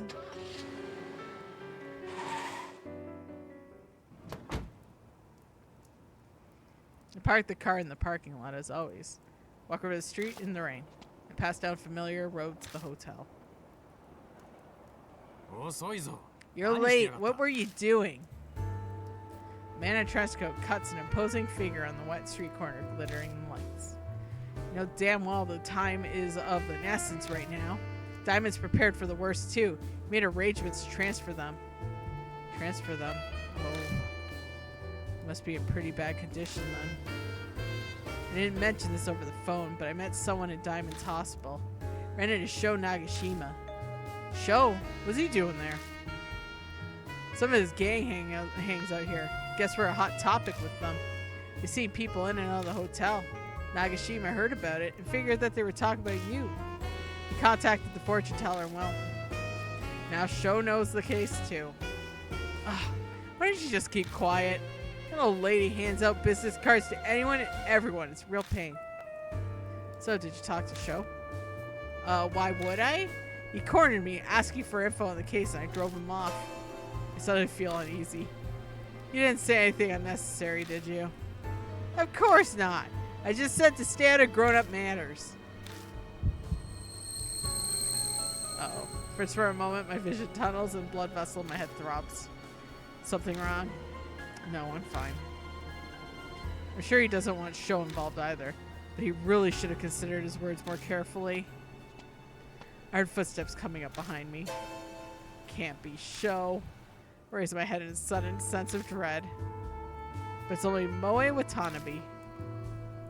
Thank goodness you're here after all. Good thing I came straight here. I got the results you asked me for. I look at her blankly for a moment, but then I remember I asked her to use her connections to investigate the rumors. Right, thanks. There's no time. Give the short version. Oh, okay, and I'll only cover the really important parts. I heard something amazing from someone who was there at the time. What, like a hotel employee? No, not like that. Geez, when I say someone who was there, I obviously mean one of the high school girls who was up to no good. You talked to one? This is legit, right? Even Mashida's interested. Only people who use the masquerade really know what happened there. Hearing from someone involved is best. Yeah, her name is Ako. Editorial department helped me track her down. She went to a nearby high school and did a part-time job, apparently. That's what's really important is that Ako said about her classmate Esko. Wait, is this like Project Ako? Moe pulls out a voice recorder for her bag and hits a play button. You just need Seiko and Biko. Yeah, a friend introduced me to a part-time job. It was whimsical. I mean, I just did it on whim. Yeah, so we're supposed to meet at the hotel masquerade. And there's a system where everyone introduces us to customers. Get a lot of money from it, so everyone's dying to get hired. But one day it was like an incident. Someone at the school found out about the job. Some goody two-shoes clap-rap Esko. She said she was going to tell her teacher, Nomura. Everyone freaked out and apologized to her, saying that they'd stop. She wouldn't listen. If our parents found out, it'd be the worst thing ever. We begged that she didn't budge. In the end, she left class saying that she was going to go to the police with Nomura. We were totally freaking out, so I went to the hotel that night. I mean, at that point, it was no harm in going, you know. Then she was there. Esko was standing in front of the masquerade in drizzling rain, in a red raincoat. She said she was going to the police, so who knows why she was at the hotel. But it made it all jumpy and on edge every day after that, except nothing ever happened. Soon after that, masquerade shut down. I guess they uncovered something. Huh? The job? Yeah, I completely quit after that.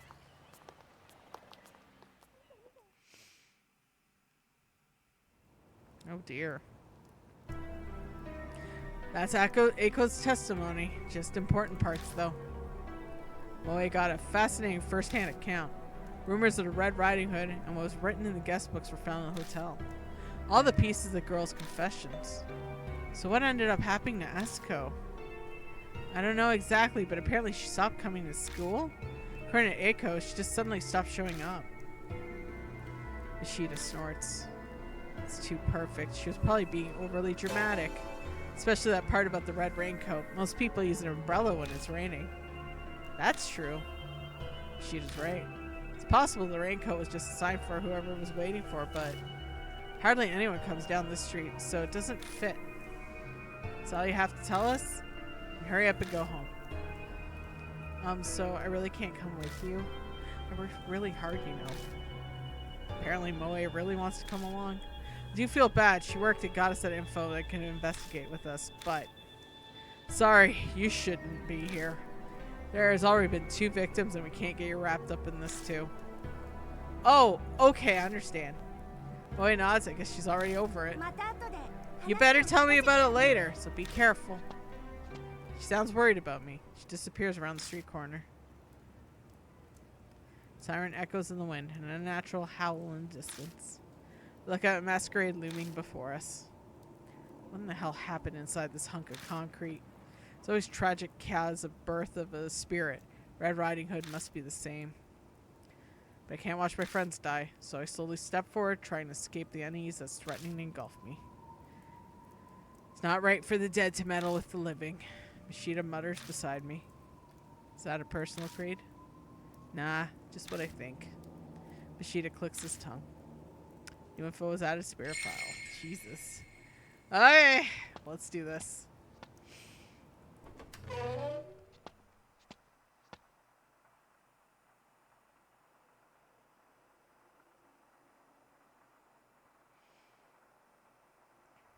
Hey.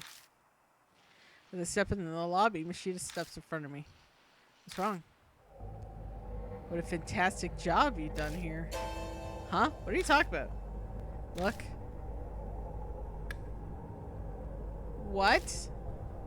Lobby looks completely different. Room is covered in white. No, it wasn't like that yesterday. Thought so. These are webs. Sheeta touches one of the floating threads. Looks like she upped the ante. Bring it. Time to make our appointment with our lady friend. Just then. A groan in the elevator, moving echoes. Did the elevator just come back to the first floor? That'd mean someone's already here? Did you see which floor it came from? No, I was just looking. I feel like it took a while between when I heard a noise in its arrival. I'm betting it's on one of the upper floors. Maybe the 4th or 5th. Yesterday we got the elevator working. Managed to get to 4th floor. Because of what happened at Banshee, we weren't able to investigate any higher. Okay, let's start on the 4th floor. Okay. I'm gonna fucking... Hold on. We're saving. I got all the virtue and to 5 in metaphor. Almost all the bonds, by the way. Oh, congrats! I glad you didn't mess up like I did, because I missed 3 of them, and like 2 were like close to being done. Got it in the elevator. Okay. They want me to go to the 4th floor.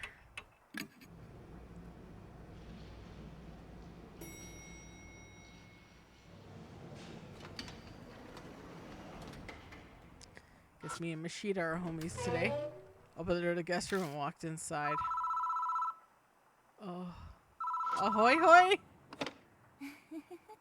I hear a faint laugh.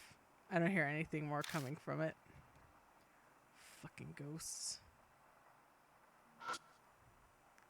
I feel like the mask is staring at me. Take it down, I examine it. It's just a mask.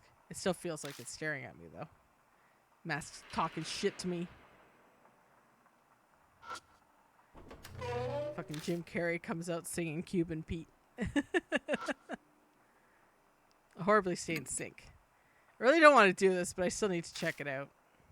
Shut my eyes and stick my fingers down the drain. Oh, I touched something hard. Something cylindrical is stuck down there. Sad my fingers don't seem to be able to reach it. Something in there? It's often a prime location to hide incriminating objects. It's likely an important piece of evidence. We should get it. I don't really have anything to grab it, so I'll have to come back there later, I guess. There's dark red water in the bathtub. My nose rebels at the stench of iron. Okay, I'll have to come back here later.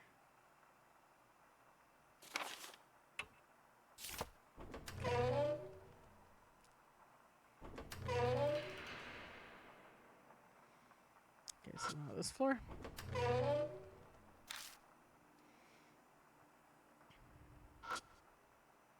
Chest with a vase on top. Pull open the drawer and find a notebook. Got masked guest book 401. What's that? A guest book provided by the hotel. Guests write about their experiences in it. I glanced through the pages. This guest book's entries are clearly different from all the other ones. It covers a number of horrifying topics such as devil worship and different kinds of torture. Every page is crammed with stuff like that. It's impossible to tell which ones are delusions and which ones are actually took place. The only thing I can say for sure is that it's surging with twisted, single-minded appetite. I silently hand over the guest book. Sheeta skims through it and then smirks. Huh, that's quite a hobby. The handwriting differs by page. This is written by several guests. I find it hard to believe. I sincerely doubt that so many people in the world would have such a unique hobby. They're like moths drawn to a flame. You wouldn't even know to look at them. The pieces are finally coming together. It seems this hotel offers special service for perverted guests. You mean the kind of stuff that's written in the guest book? Yeah. The kids working part-time job were probably part of it too. Guaranteed their safety and complete confidentiality, of course. After all, the one who sold his soul was probably the nervous about that. Still, these people have quite an imagination. Sheeta mutters sarcastically as he casually leaves through the pages. Then he stops. Hey, this phrase, do you know what it means? The phrase Sheeta's pointing at is Jugugumo's punishment. Jurogumo, huh? It's a spider monster from Japanese folklore that can shapeshift into beautiful women. Ah, so you know about it. Thanks so much for the info dump. I ignore the hint of sarcasm in his voice and read the rest of the page. Jurogumo's punishment for the recreation of the certain urban legend. You capture the largest spider you can find, a wild one is best. Sharpen the sacrifice's senses with drugs, and use the mouth speculum to keep their mouth open. Throw the spider into their mouth. Oh, no! If they manage to swallow it, they're innocent. And if they don't, the spider escapes, they're guilty. It's a witch trial meant to judge a truth from lie. If I get a sacrifice that needs punishing, I'd like to try it out immediately. Can't be that's written here was actually... Did someone actually do this? Who knows? Hey, calm down. Take a deep breath. Yeah, it's okay. I'm calm. I doubt Sheeta believes me. It's obvious that I'm totally rattled. Don't forget, Chuds. We can't die here. Of course, I know that. Try to keep my reply as steady as possible. My hands keep shaking as I put the guest book in my bag. Damn. Oh, god damn it. Fucking ghost. Open the door to the bathroom. Trash bin with the lid. I turn it upside down and shake it. A water paper falls out. Oh. Found a... Okay. Whew! I thought it was a coom napkin. Thank God. Oh, God. There's spider webs everywhere. Spider-Man! Why'd you have to go do this? There's brand new spider webs. This web was built last night. Okay, now even perfectly normal spider webs are starting to look eerie. John Cena coom rag. It's kind of slime that's stuck to the mirror, so my reflection is hard to see. I guess we should have used that rag. Oh my god. Okay.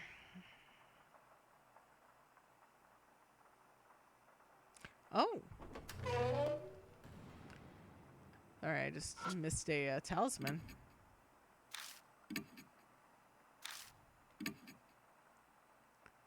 Nice. Nice.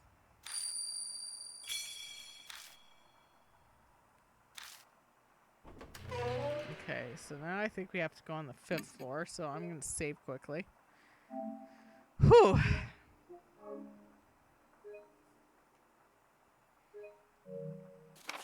Save often.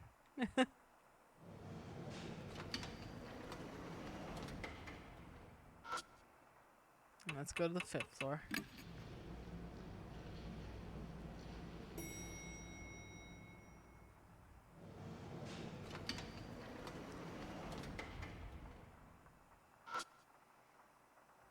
Masquerade wife.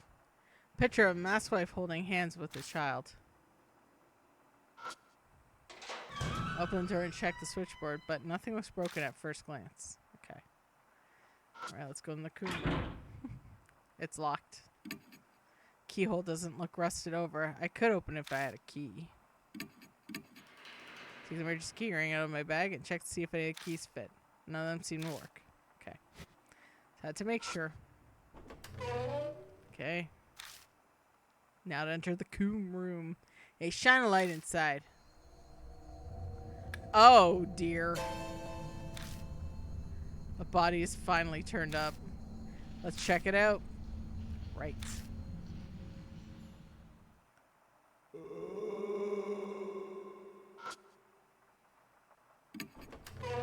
Lit a coffin.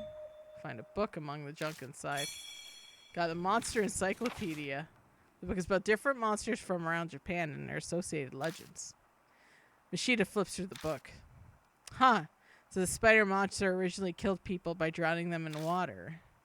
Yeah, that sounds right. I remember reading a legend like that in one of the books piled on my desk in Cujo Mansion. It usually targets woodcutters or hunters, but they're always saved at the last minute. Every region has a story like that. Saved how? They use a tree stump. The spider takes it instead. Then the protagonist escapes. Huh. I don't get it all. There's no point in complaining about folklore. In any case, this will make a good reference. I'll take it with you. Okay. Skeleton left hanging in restraints. When I touch it, something flakes off. It looks like traces of dried skin. Ew. Corpse is almost like a complete skeleton. Small stature, but based on his thickness and bones, it's an adult male. Considering how dried out it is, I'd say he's been here for at least a year. Problem is the cause of death. Ishida meticulously searches the corpse. Finally shakes his head. I just can't tell. He was strangled by spider webs? Quit joking around. A joke, huh? It'd be great if that's all it was. Still, the skeleton. He must have been in pain when he died. His face is all twisted. Oof. If it was an adult male, I'm likely a guest here. No matter how hard I try to sympathize, I can't. Hey, look at this. She just suddenly tossed something at me. I found it earlier. It belonged to this guy. Still has some fuel left. Keep it in your bag or something. Got a cheap lighter. Alright, anything else around the coom room? Alright, bathroom time. Okay, nothing in there. Ooh. Open the door, rummage around inside. Got a bent hanger. I could get that thing now. Nice. Open lid of the trash can, look inside.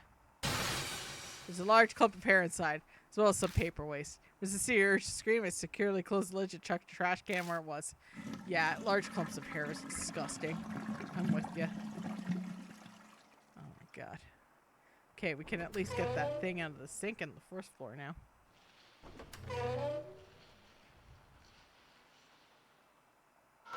I don't remember if that was the one I went into. Yeah, that's the locked one. Okay, elevator.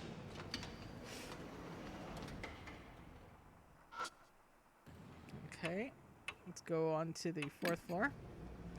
I'm gonna have to save.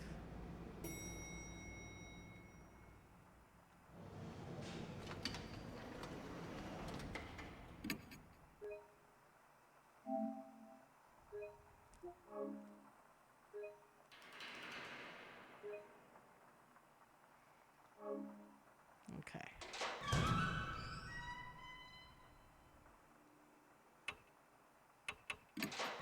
Wrong door.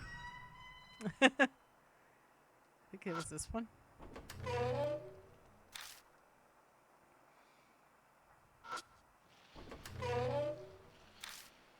Okay.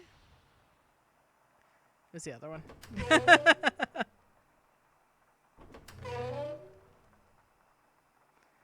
All right, let's do this. Let's fucking get this guest room door open. Let's do this.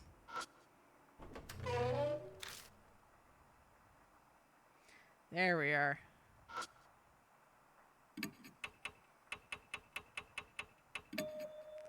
You know what? The idea hits me and I take out the bent hanger. Should be able to bend it in this in any shape I want. I bend it in a one straight wire so I can fit it down the drain. Stick it in the pipe and move it up and down. I hear the sound of dirty water being dislodged and hit something hard. Got the key to room 502. The key at the tag deluxe suite. That'll come in handy. Good thing that thing wasn't washed down the drain. Yeah. Sticky white threads wrapped around the key too. Seems like they stopped it from falling all the way down the pipe. I don't like this spider.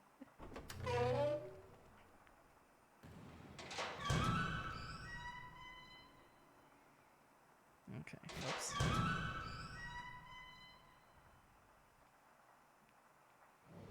There we go. Alright, 5th floor. Let's do it.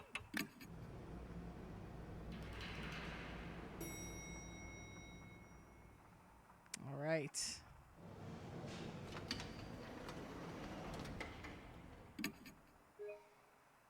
I'm saving again. I gotta make sure.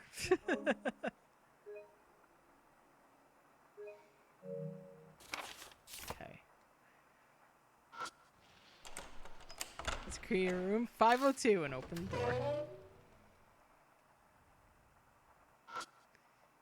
Spooky, scary skeletons and shivers down my spine. I found the book among the junk inside. Demon Encyclopedia. Book has pictures of various demons and demonic crests. Lists their characteristics. I guess the guests here were interested in stuff like that.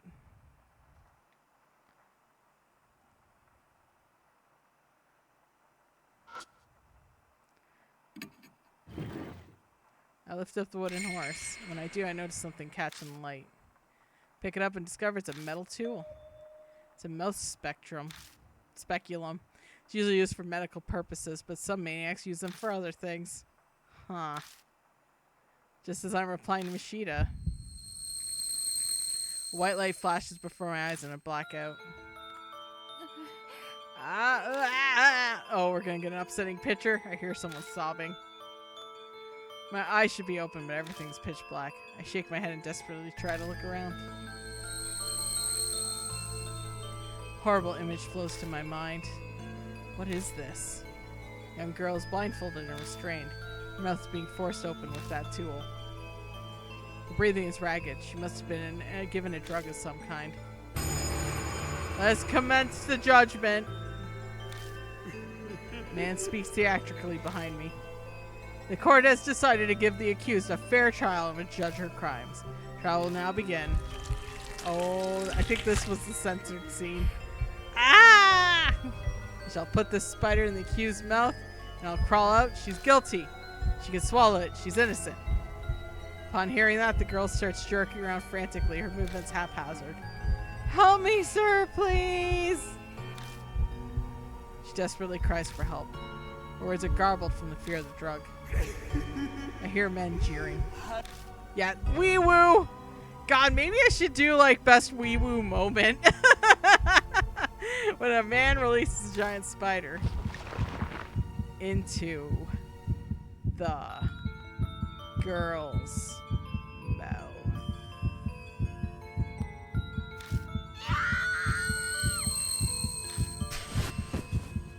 Ah! Hey, get a hold of yourself. Chuds, can you see me? That spider, get it up. Get it. Idiot, calm down. Ugh. The slug in the jaw, I finally returned to my senses. That's right. I'm in a room in the masquerade. In the vision I saw. What did I just see? I went somewhere. Haven't gone anywhere. He just fell on the floor and started writhing. I feel like I've woken from a long dream. I can't believe it was a hallucination. You finally calmed down? Yeah. I'm fine now. I wipe the sweat off my forehead and swallow. That girl was restrained. Was that Esco? If so, then was she unable to go to the police because they caught by the people here? Oh, shit. That's bad.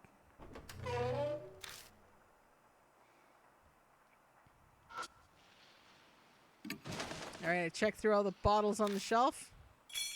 Got bath salts, insect repellent cream. Alright, bath salts party. Woo! What could go wrong with that? The tub is covered in dents and scratches. Too many to be from a natural wear. Going by the appearance of the room, horrible things probably happened in here too. Jesus. Jesus. Okay.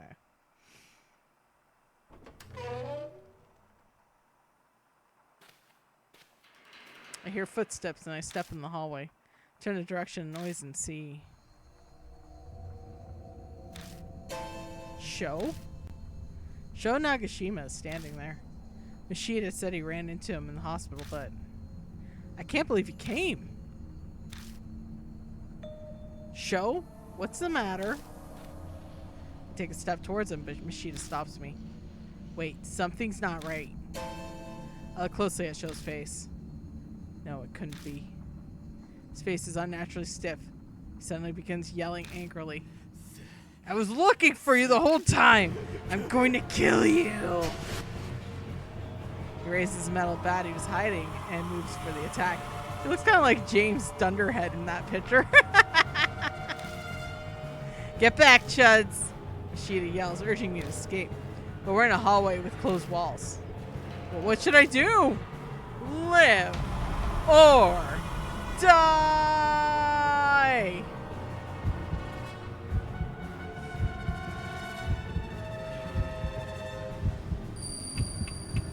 I have a guide for this, don't worry about it. We quickly dodge to the left. Hey, you're not getting away! Sho's bat alters the course in the flash and heads straight for me. But the tip of the bat hits the wall and narrowly misses me. Safe!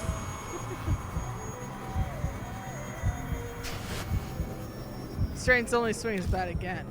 Shit. I have my hands full with just trying to get away. There's no way I'll be able to restrain him. But if Sho's like Hiru, is infected with the same mysterious poison, I have to restrain him with his life's in danger. Can't do this alone. What should I do? Die! Sho's deranged eyes will burn a hole in me.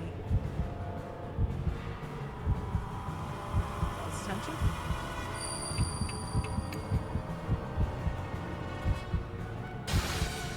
Ah! If my chances are thin, no matter what I do, then the only chance to draw his attention. Huh?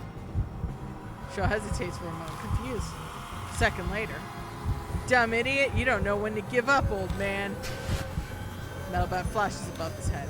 Then, you're the idiot.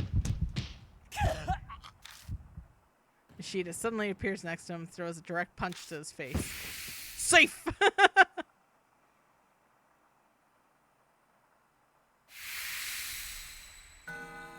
Survived. Sho tumbles to the ground. As he falls, the bat flies through the air and... Gah! Unluckily for me, it collides to the side of my head and I collapse with a pitiful yelp. Dumbass! Cursing, Mishita quickly grabs Sho's arm and completely restrains him. As Mishita pulls his weight on him, Sho groans painfully. Finally, he faints. Hey, Chuds, you okay? Yeah, it just grazed me. I sit up and gently shake my head back and forth. Thankfully, everything seems fine. Then give me a hand. We need to carry him out of here. He's probably like the others now. We'd better hurry. I think Sho would end up in the third victim. Managed to make myself stand, but my spirits dropped down on my feet. Still sprinkling outside. We drag Sho to the hotel. Finally, we have a chance to catch our breaths. Well, call off the investigation for today. Yeah. Banshee and Hero flash before my eyes, but Sho's safety should come first. Let's go ahead and bring him to the hospital. I'll get the car. Good idea. Yours is better for moving sick people around. I take out the car key and stand up, but just as I do... Ugh! Piercing pain runs through the side of my head and I fall back to my knees. Chuds? It's just a headache. Thought I'd gone away, so why? You got hit right where it hurts, huh? And just rest there. But Sho, you're injured too, so take it easy. I'll take Nagashima in my car. Wait here until I get back. Got it? Come straight back after I drop him off. Sorry, show's in your hands now. Sheeta collects show and disappears. Soft pitter-patter of rain permeates the area. Sound of rain seems to make this place even quieter somehow. Then I notice something. The noises aren't the only thing that vanished.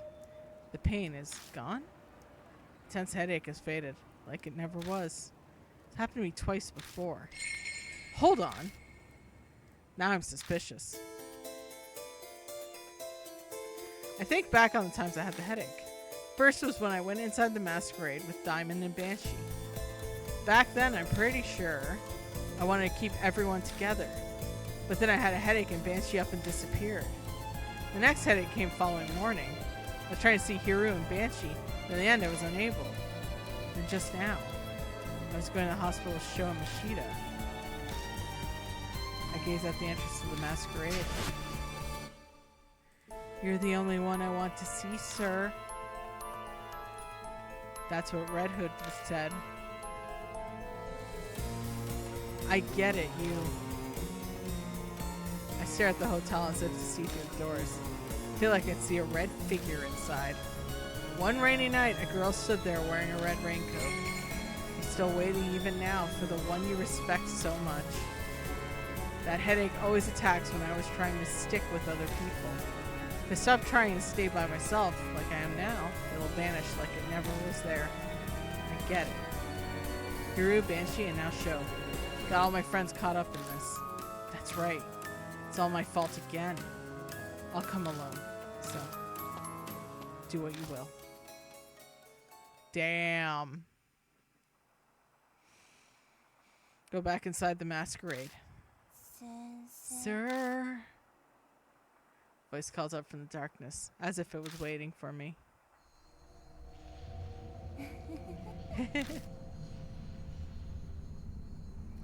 What are you telling me to do? You see the red threads of fate, right? Top floor in the room of masks. Top floor? 6th floor is listed on the guide, but it's impossible to reach. I'll be waiting. Red Riding Hood's figure melts silently in the elevator. As she does, the elevator floor's display blinking on and off erratically. The combination. You know it, don't you, sir? Oh, it's a code to get up to the 6th floor. Voice reverberates by the elevator. She's telling me to go to her? This combination. What in the world would it be? I'm saving.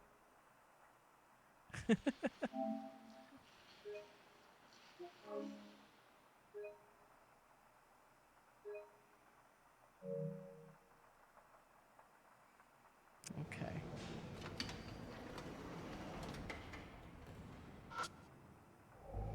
Spirit vanished in the elevator. Must be able to use the elevator to get to the top floor then. Floor display begins to blink off and off erratically. What kind of hint? That she used a combination. Start the elevator buttons. Maybe I'm supposed to push it in a certain combination?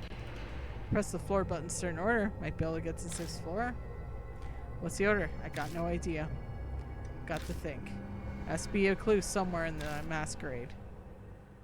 It was the paintings. But you see...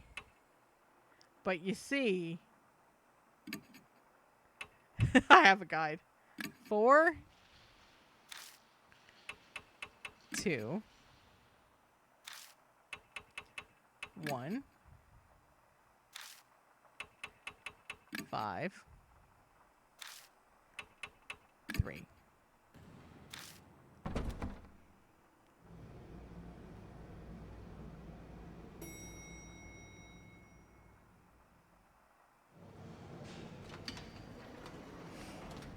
The elevator door opens and musty stench greets me. That's not all. This smell is blood. Hey, greetings and salutations, Blackstone. Is this a game with a guy who looks like Constantine? Yes, Butterchuds. We're finishing it today. Sir. Red Riding Hood's voice drifts in the wind. I've been waiting for you. No, I doubt my words will reach her. I feel like I have to at least say it. I'm not the one you respect. I'm not the one you're waiting for. Liar. You always lie. I'm not lying. I'm really not.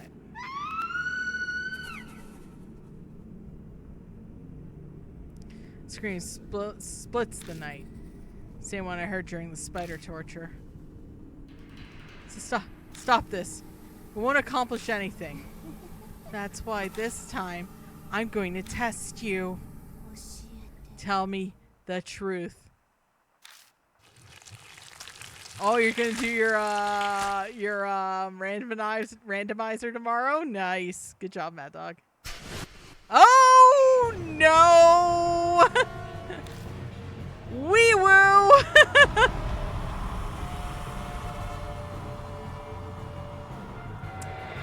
Countless spiders fly out of the darkness and start crawling all over my body. Some of my spiders keep cooming. Well, gotta use my vibrator, right? Activate! Massager! Shit! I take the massager out of my bag and hold it against my body and hit the switch. It worked before. The spiders start acting strangely. They all scramble away. Safe! Red Riding Hood lets out a gusty sigh. Glittering white threads spread through the air from her mouth. She's trying to use her spider silk? Well, I remember the spider, the wooden horse head.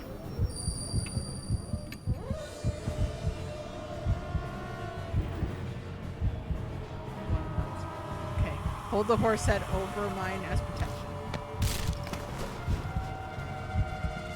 Strange enough, the threads are drawn to it and only wrap around the horse head.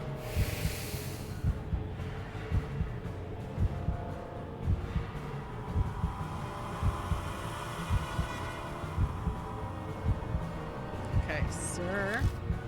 Who's in the wrong? I only did what it was right. 1131.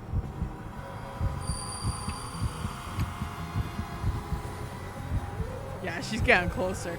My Riding Hood is staring at me. Sir, come with me. The thing that matters is your life.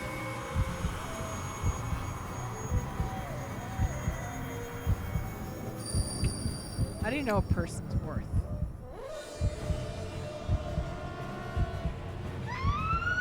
Shut up, shut up, shut up! The Riding Hood screams again. Her maddening eyes glare at me.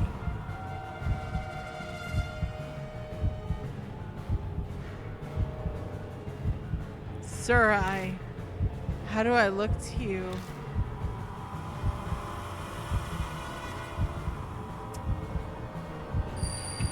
You're like a little sister to me. That's right. What do you think? What do you like about me?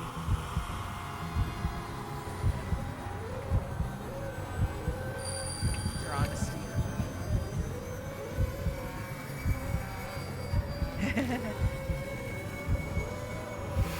Safe! I had a guide the whole time though. Survived! It's worth staying up late for Death Mark. Thank you, sir. Let's... Red Riding Hood's figure wavers and then... Well, just fucking smashes through the window. Okay. Have a good night, I guess.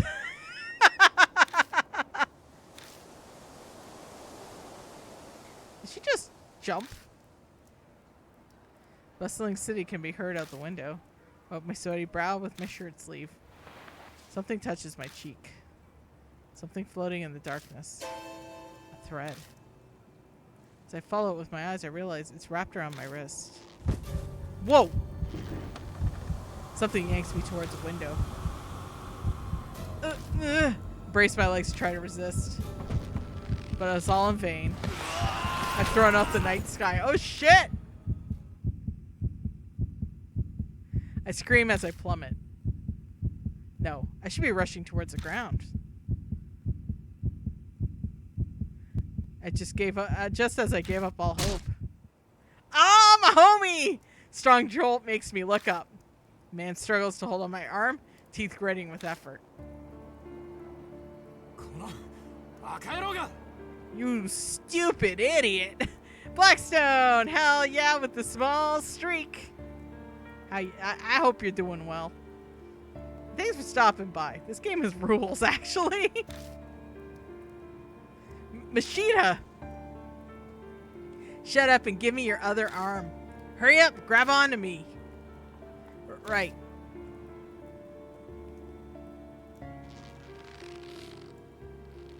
He desperately tries to pull me up, after what feels like an eternity of struggling.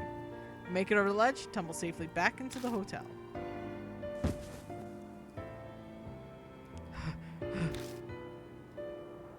The only sound that can be heard is our gasps for breath as we sit in the darkness. Why did you ignore my orders? Machida splits words out between wheezes. Sorry. This isn't the time to be making excuses. I might be better off shutting up. Idiot. Try putting yourself in my shoes. Is she gone? I think so. The window. I'm still trembling at the point of the broken window. She threw herself out of it. She might have been trying to take me with her. No, not you. That Sir person. Yeah, I suppose you're right.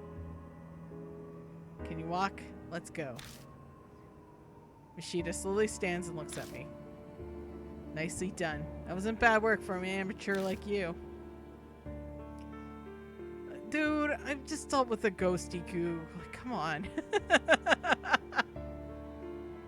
Stopped raining. Cool wind on my cheeks hinted at autumn. I'm gonna drop by and see Diamond.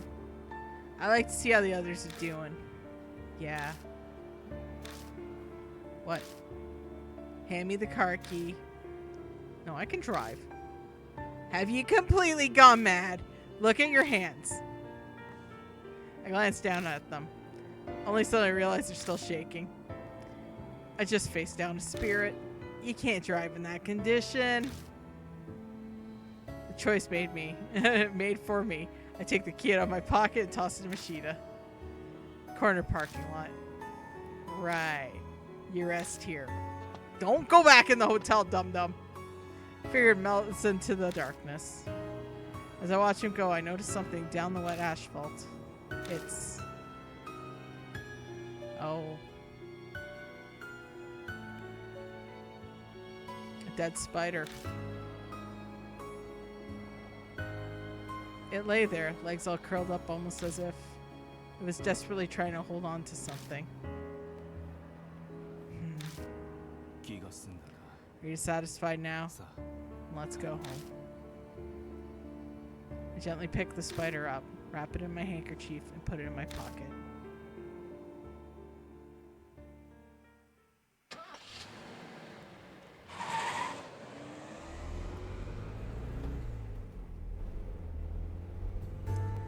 Car ride back is a blur. I sat and let Machida's voice wash over me like a background radio noise. I remember wondering if Red Riding Hood might have stolen a part of my soul. For the investigation today, Moe tipped us off in the testimony, remember? That helped me connect the dots. I realized the teacher was wrapped up in the case. A teacher from a school near the hotel was arrested for breaking the law. That's... What does that have to do with anything? There was an odd part in Aiko's testimony. They were scared they'd be reported, but nothing ever happened. In other words, Esko never went to the police after tattling to the teacher. Or maybe more, she couldn't go. I frown as I try to put the pieces together. I think I'm too scared and too spaced out to make shit of it making sense. You never make it as a detective. Can't he just drop that? I don't plan on becoming one anyways. There's only one possible answer. This Sir person Esko trusted so deeply was one of the Masquerade's customers. What? I feel like I've been hit up on the side of the head. Not with a pillow, more like a lead pipe. The one she sought salvation from ended up being a criminal. Definition of irony. Sheeta glances out the window and chuckles dryly. Bitter sound fits both our moods. It was the teacher, Nomura, the one mentioned in Aiko's testimony. Saw a photo of him. He was thin, tall, type popular with students. Well, I suppose. He glances back at me through the mirror. You might say he wasn't too unlike you. Ishida suddenly tosses the file at me. Those are the research results. Look over them when you want to know more. Results? Flip through the thick bundle of paper. They're all set very well organized documents. It would have taken a lot of time to gather this amount of information. Then it hits me. Wait a second. Mashita just said that he connected the dots with the help of Moe's testimony, which means he knew all about this before we started the investigation tonight. You knew everything! I just said I put it all together when I heard the testimony. And I decided not to tell you just in case. Why? If I had known, I could have... What? What have you done?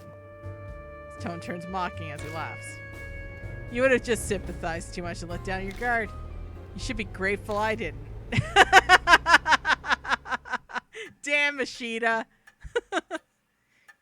Mashita leaves me in a research file and heads to Diamond's hospital. Now that I'm alone, I can keep my 3 hospitalized friends out of my mind. Nothing I can do for them right now. I've done everything I can. I bolster myself with that information. So Mashita's documents out on the table. I'm exhausted, but I feel like I need to go through them today. Who in the world is Red Riding Hood? Mashita's right. The truth should be right in front of me. Alright, let's check out the report. Red Riding Hood. We're going to go to Mashita's report. Okay. I faced Red Riding Hood on the 6th floor where she was waited for me. Managed to drive her back, but she nearly takes me with her. Until Mashita saves me with the last second. He's furious with me for disobeying his orders. I've given him his research file in the hotel. This is what it says. Esko tattling on her homeroom teacher Nomura about the job is that what started it all. Nomura proposed to Esko that they gather evidence first. They arranged to meet at Masquerade that night. The only thing waiting for Esko there was utter betrayal by a teacher that she was in love with. Turned out Nomura himself was one of Masquerade's customers. No one knows exactly what happened to Esko, but she was found wandering the streets in a red raincoat, immediately admitted to a facility. Fortunately, her mental state was too far gone already. She committed suicide by throwing herself out the 6th floor window in the hospital. The night she died was cold and rainy, just like today. Damn, that's fucked up. The report and the info of Nomura as well. He was arrested for illegal activities. Ended up testifying about Masquerade as well. Having your partner wear all red was code that you were planning to use deluxe suite in the hotel. That could be the reason Esko wore the red raincoat that night. Not long after the trial, Nomura apparently hung himself in jail. As he should have. The creep. Damn. Damn. Let's go to bed.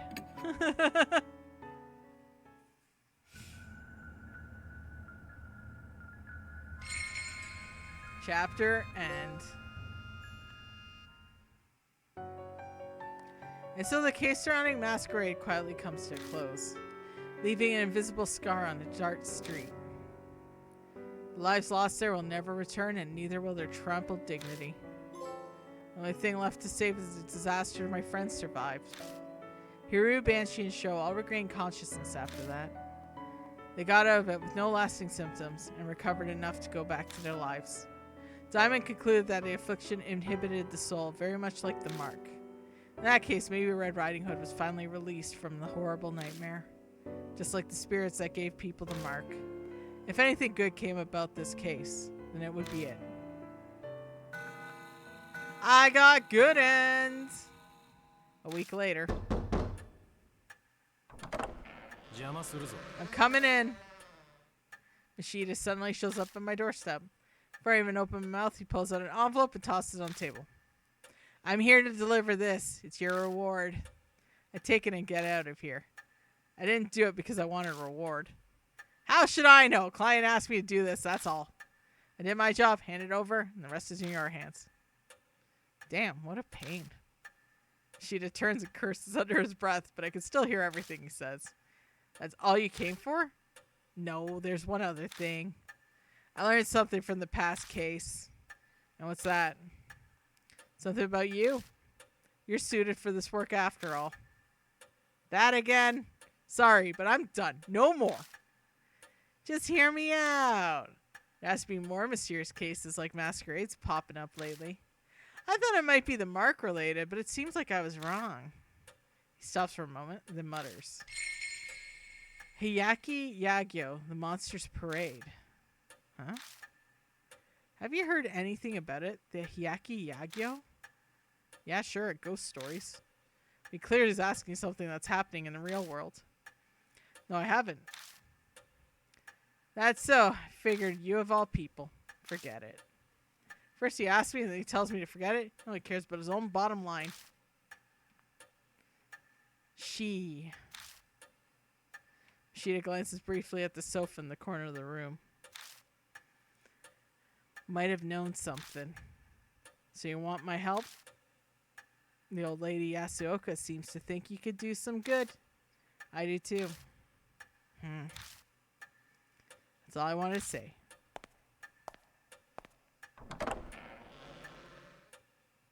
No, wait. I have one last bit of advice.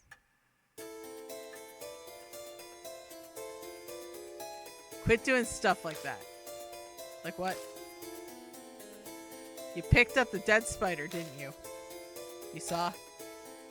Just out of the corner of my eye. That's why the darkness follows you. Your ancestors probably pity her too. The living and the dead can't coexist. If you try to accept their feelings, you just end up getting pulled in. I'll keep that in mind. Okay, I'll keep that in mind. Sheeta just snorts and, hi Dio. Sorry, Dio just sat on my foot. Machida just snorts and derisive, whatever, like usual. Give it some thought, and if you don't want it, the time may come one day. He leaves, closing the door behind him. That marks the end of the case and the end of one chapter in my story. Someday in the future, I can't help but think that door will be thrown open again. Death Mark 2, because that is actually out. And that's Death Mark, everyone. Late stream, but you know what? I think it was worth it. And that means next week for the chat choice game, we will be playing Mega Man Legends. So how cool is that? Yeah, save all my progress, please. Thank you. There we go. Nice, nice, nice. You know what? I gotta say, this was a cool game. Oh, it's just repeating. Oh no. Oh no. Just repeating. Starting over. Close game. Okay, we'll just leave it right here on the Death Mark page. 19 hours! It fit the bill perfectly. Hell yeah. Alright, let's see if there's anyone to raid out to.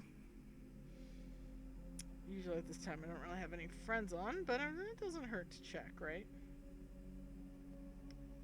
You know what? I've come up with a new recipe. Oh, Blackstone, thank you for the 500 biddies. You know what? Crow Space Boy is currently playing the Fighting Games Jam, so you know what? Let's go raid into him.